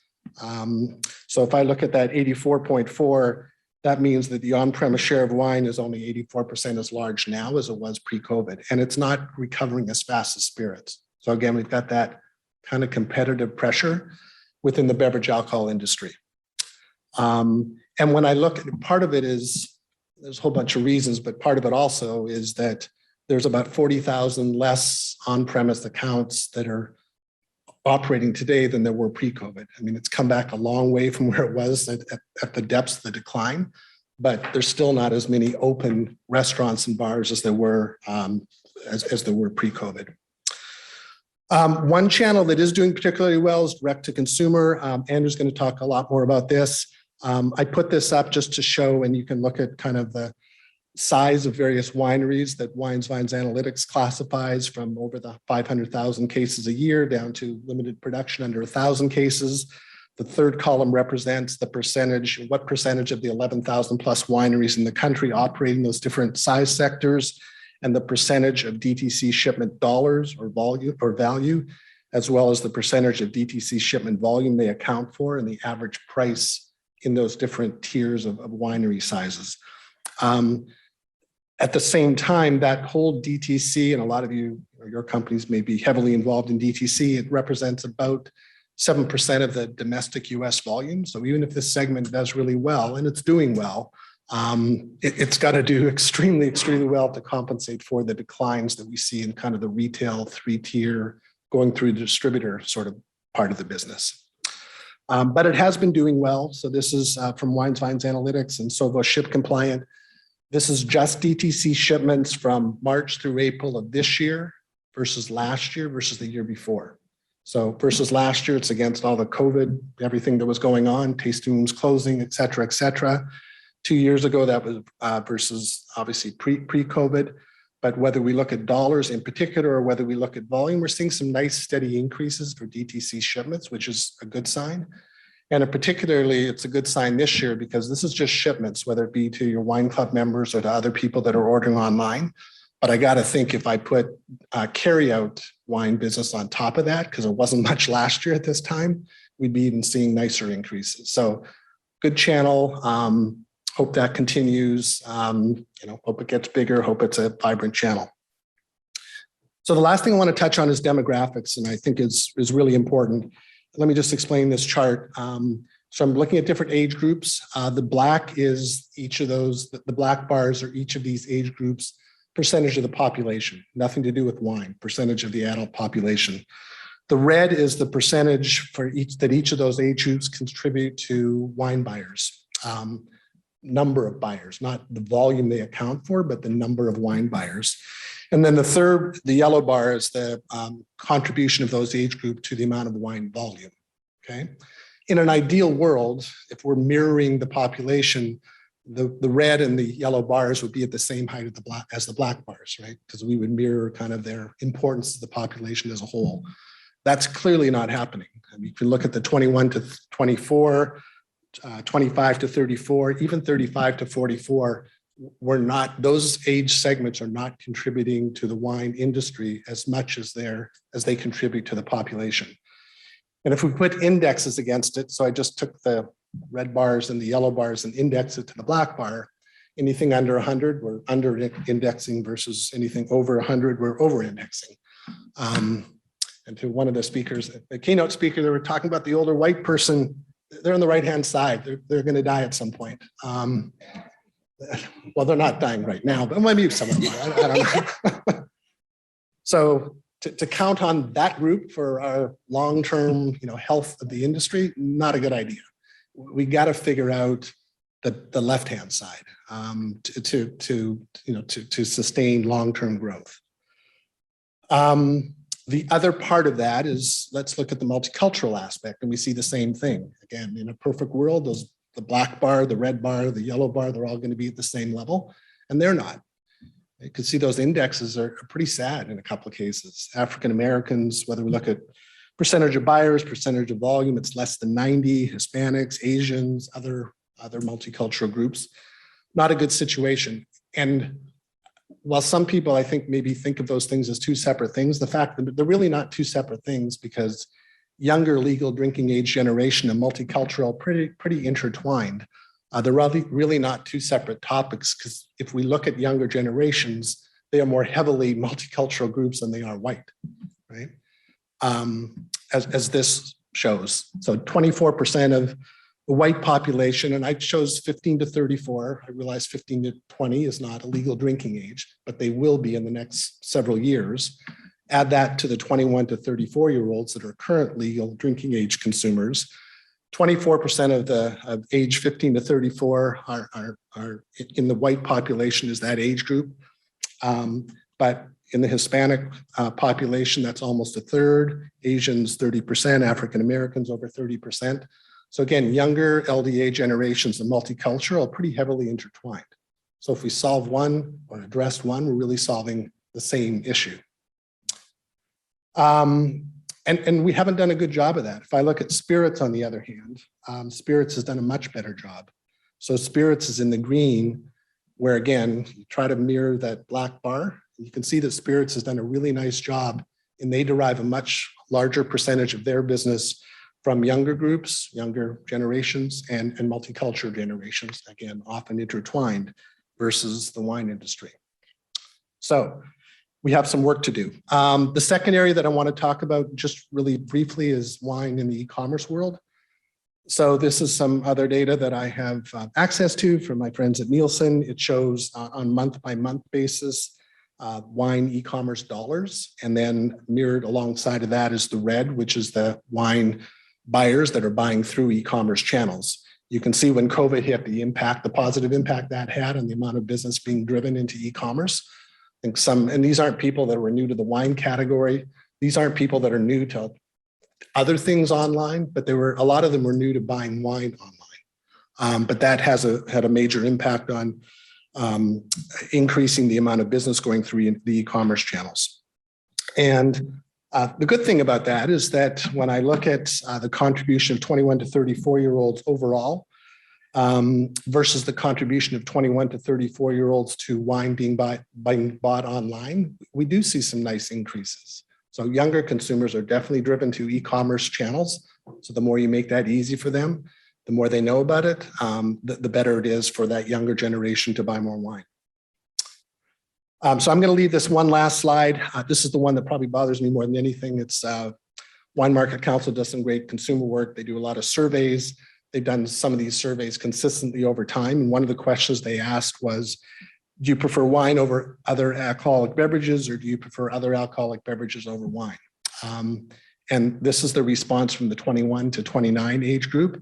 The drop between 2010 and 2019 to me is really alarming. They're doing that again this year, so we'll see what 2021 looks like.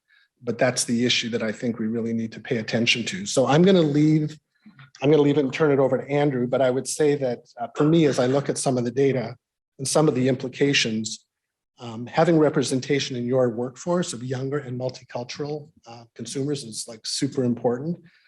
Secondly, given that e-commerce business that's growing, having people with digital and technological acumen is really important as well to take advantage of those things. And the third thing is having people that embrace data and those that can turn data into insights is also important. So those three things I would leave with you as something that I would be conscious of from a human resource perspective. And with that, I'll turn it over to Andrew.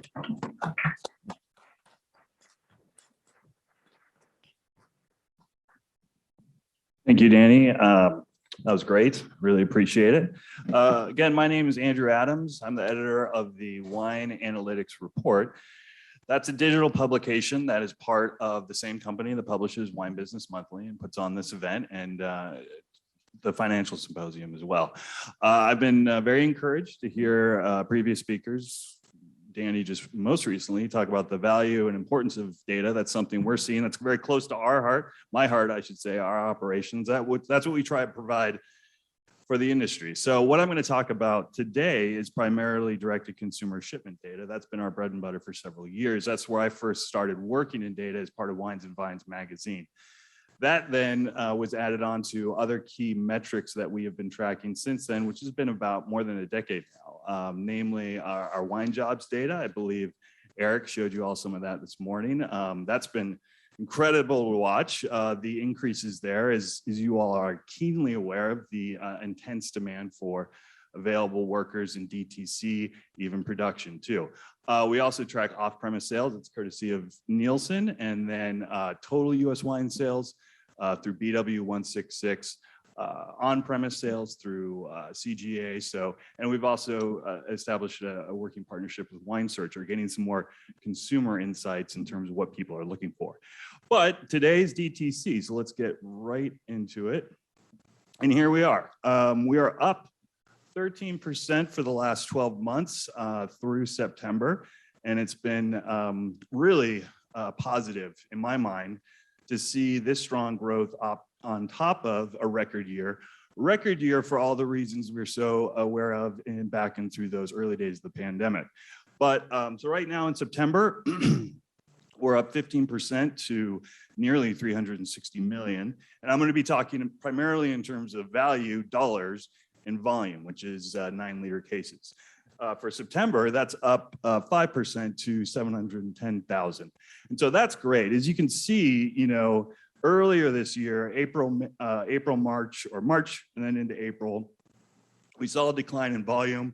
That really was not too surprising or cause for concern, just because particularly April was so, or I should say March and April in particular were so, was such a record level of shipments. And that's because, lockdowns were happening. People were realizing the extent of what the issue is going to be, and they were shifting their spending to DTC.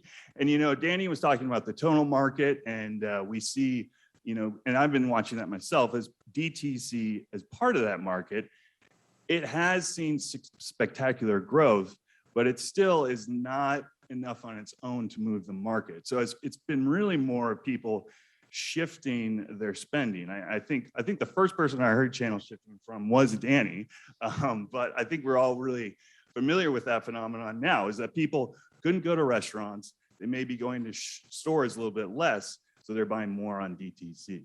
So right now we're about just over 4 billion. I thought we were going to crack that last year. I was a little over enthusiastic in terms of what we were seeing in the spring, but we are past it now. And we're estimating that we're going to finish this year at about 4.2, 4.17 billion. In terms of volume, we're at around 8.6 million cases. And then again, conservative estimate of just less than 9 million for the calendar year. And so, so this is from where the wine is coming. And Napa, as you can see, they're up to 1.75 billion. And Napa has really always been and remains a category in of itself. For many of the early years when we were tracking this, it really was the Napa show, the Napa Cabernet, Napa Red Blood show. As I'll get into the what's being shipped, that's getting very diverse now, but just not the stranglehold, but the lion's share of shipments remains Napa, and I think they account around 43% total value. And then, but the converse story in terms of volume has been Sonoma County. And this trend has been in play well before the pandemic in terms of greater volume growth year over year compared to Napa's outstanding value share. And so now Sonoma County claims about 33% of total volume. And just wanted to get into what they did most recently. Don't have that in front of me, sorry about that. But the growth they've enjoyed is about 15% in both value and volume. And this is what is being shipped. And really the theme has been, as shipments overall grew in a dramatic fashion, consumers have really been making more diverse, picking wines to get DTC from a greater variety. And that is, again, the function of people moving their spending into the DTC channel. And so we saw in the early days of the pandemic, the average bottle price dropped significantly. Back in October of 2020, as I think Danny had this, it was about $31 and change. Now we're at more than $42. So a significant increase. Back as the channel saw an increase in shipment value and average bottle price, because that's traditionally what it's been, primarily for. People are getting their wine club shipments. They're searching out specific vineyard designate type of wines, higher priced wines that then are either going into a collection or for a special occasion. During the pandemic, we saw a lot more everyday purchasing and consumption. And I think, and we can see that in the increase in volume this year compared to last, is that people are staying in this channel. So while the overall market might not be growing exponentially based on DTC, this shows the evolution of it. And it's important to meet consumers where they are. And increasingly, that's online now. So yeah, Cabernet doing very well. This is the growing diversity. You can see still lion's share of the market, but other unspecified, those categories are doing very well. And I always call out Chardonnay. When I started doing this, it didn't really warrant, it wasn't really in the mix in terms of what was being shipped. Now it's one of the top varietals. And also call out sparkling there, 32% volume, very impressive. So again, occasion as well. People were buying wines for special occasions in DTC. And then this is where the wine is going. California really a huge market and only got bigger. You can see the year over change in terms of value and volume, and also in terms of value, 33% of the entire market. In Texas, that's the #2 market, but only accounts for 8% of total value and 7% of the total volume. Still though, significant growth, all the major markets. And then for a newer state like Pennsylvania, you can see the growth there is very impressive. It just recently opened, and I think in the pandemic, they had some problems with the state-run stores there where people were trying to get their wine delivered. I think that's been smoothed out, and you can see that in the increase of shipments. But it's interesting when you look at all the states, shipments, activity, value, and volume have been up significantly. And I think there's a local effect too. We see that the numbers in Indiana were really impressive, and there's one of the largest US wineries.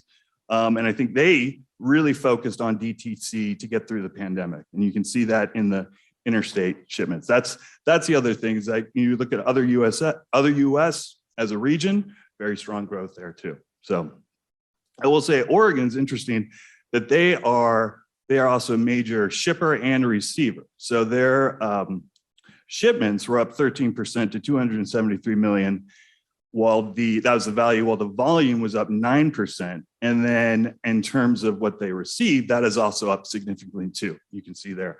I just want to call out, this is interesting. The Central Coast, this was the only major region to see a decline in shipment volume. It was down 4% to about 878,000 cases. Yet, as you can see, it really enjoyed strong value growth. It was up 20% to 433 million, making it the third market in terms of size by winery shipments. And so I think that again shows that the channel is going back to where it was primarily for higher priced wines. And you can see there, I think the effect of Paso Robles Cabernet, Santa Barbara Pinot. So I just wanted to call out that. And also just say that this is the type of stuff that we're working on every month in the report. And then annually, we put out a major report every year with our partner, Sovo Ship Compliant, through which we're able to present this data. And we're going to be doing that again this coming January. I believe this is 20th at the annual DTC show in Concord. So just a little bit more about the detail of a very important channel. Looks to be one that's going to be so in coming years. And I think that's it for DTC, but we're going to be happy to take any questions you may have. Thank you.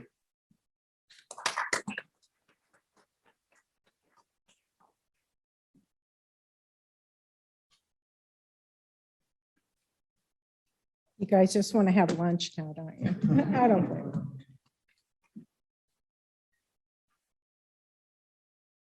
Anybody have any questions? Don't be shy. In there. On one of the charts you were showing, Danny, you were speaking about the old folks that are going to be falling out. You mean me? You're talking about- The one you're trained, but wouldn't they be replaced with the middle brackets as they move up, as they fall off? Except that what's not happening is the amount of volume that they account for, the older people, like their consumption is much higher than people at younger ages. So yeah, they're replaced, but if you're replacing someone that drinks more with someone that drinks less, you're losing volume all the time. I get that. I'm picturing myself, for example. I did not drink wine, Yep. 2 years ago, back when I was 21. Yep. But now as I'm getting older, it's starting to switch because I can't handle as much bourbon as I used to. Oh, come on. Yeah, no, well, I think the long-term history is that, people grow up into wine. They may not start with wine and may dabble in it and they grow up and enjoy it more and more over time. I get concerned that's, that we're relying on that as a strategy, that we hope that continues. And I hate hope as a strategy, number one. And I think the second thing is that there are things like all this stuff that's newer, hard seltzers and cocktails and so on and so forth, and a newer generation of consumers. I'm not sure if we can rely on that like we used to. That's my concern. I mean, I hope you're right that, we replace the people, they get into their 30s, 40s or whatever, and they return back, they go to wine in big numbers. I hope that's the case. I just hate relying on that. I think we need to be more proactive in making sure that happens rather than hoping it happens. Yeah.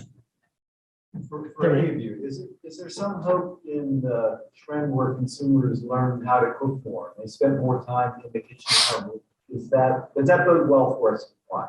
I think that's great. I mean, I love the experience around doing that. Like, actually, I called my wife last night because I'm a terrible cook, but I was at some place where I was invited and they were cooking together. And I said, we need to do that and enjoy a bottle of wine while we're doing it. I think we need to work really hard to create experiences that cater, really well to the wine category. And that one is one that I think is brilliant. And I would say to that too, let's make sure there's a bottle of wine in those meal kits that everybody's getting, right? Because you want to show them how that wine's going to pair with whatever they're cooking for dinner tonight. And I think back to your question too, we want to make sure that we're engaging with diverse segments because that level of the population is more diverse than ever, right? So if you're not talking to them, you're missing them.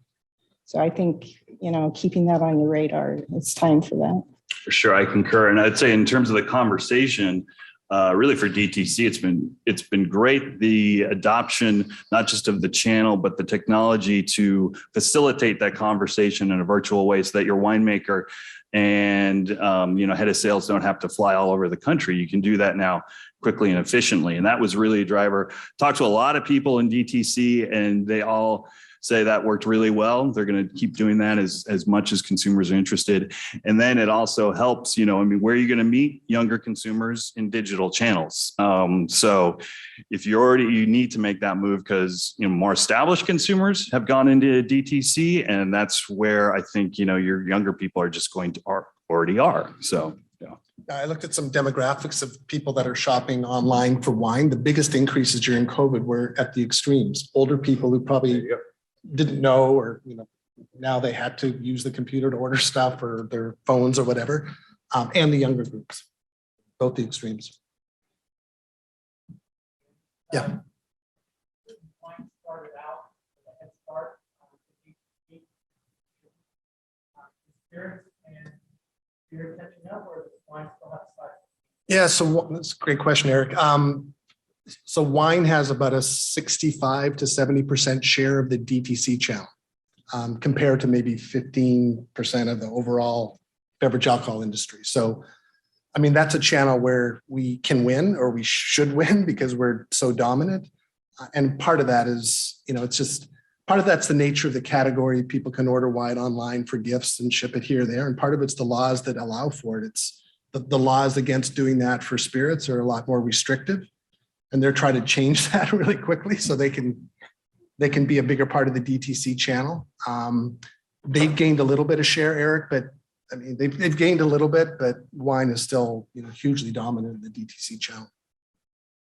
But they've definitely identified that segment as a priority for coming years.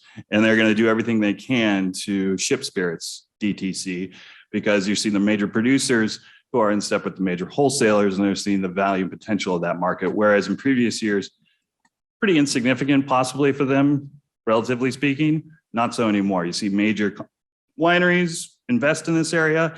And, the past year, I've received lots of phone calls from VC firms who want to know about DTC wine in the space. So I think there's a lot of interest in it.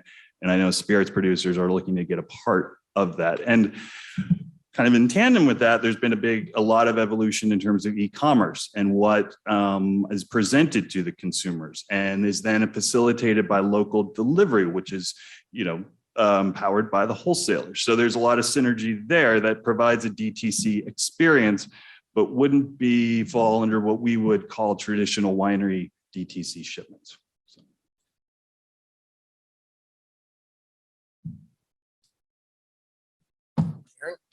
Good. Okay. Thank you very much. Thank you. Be safe and well.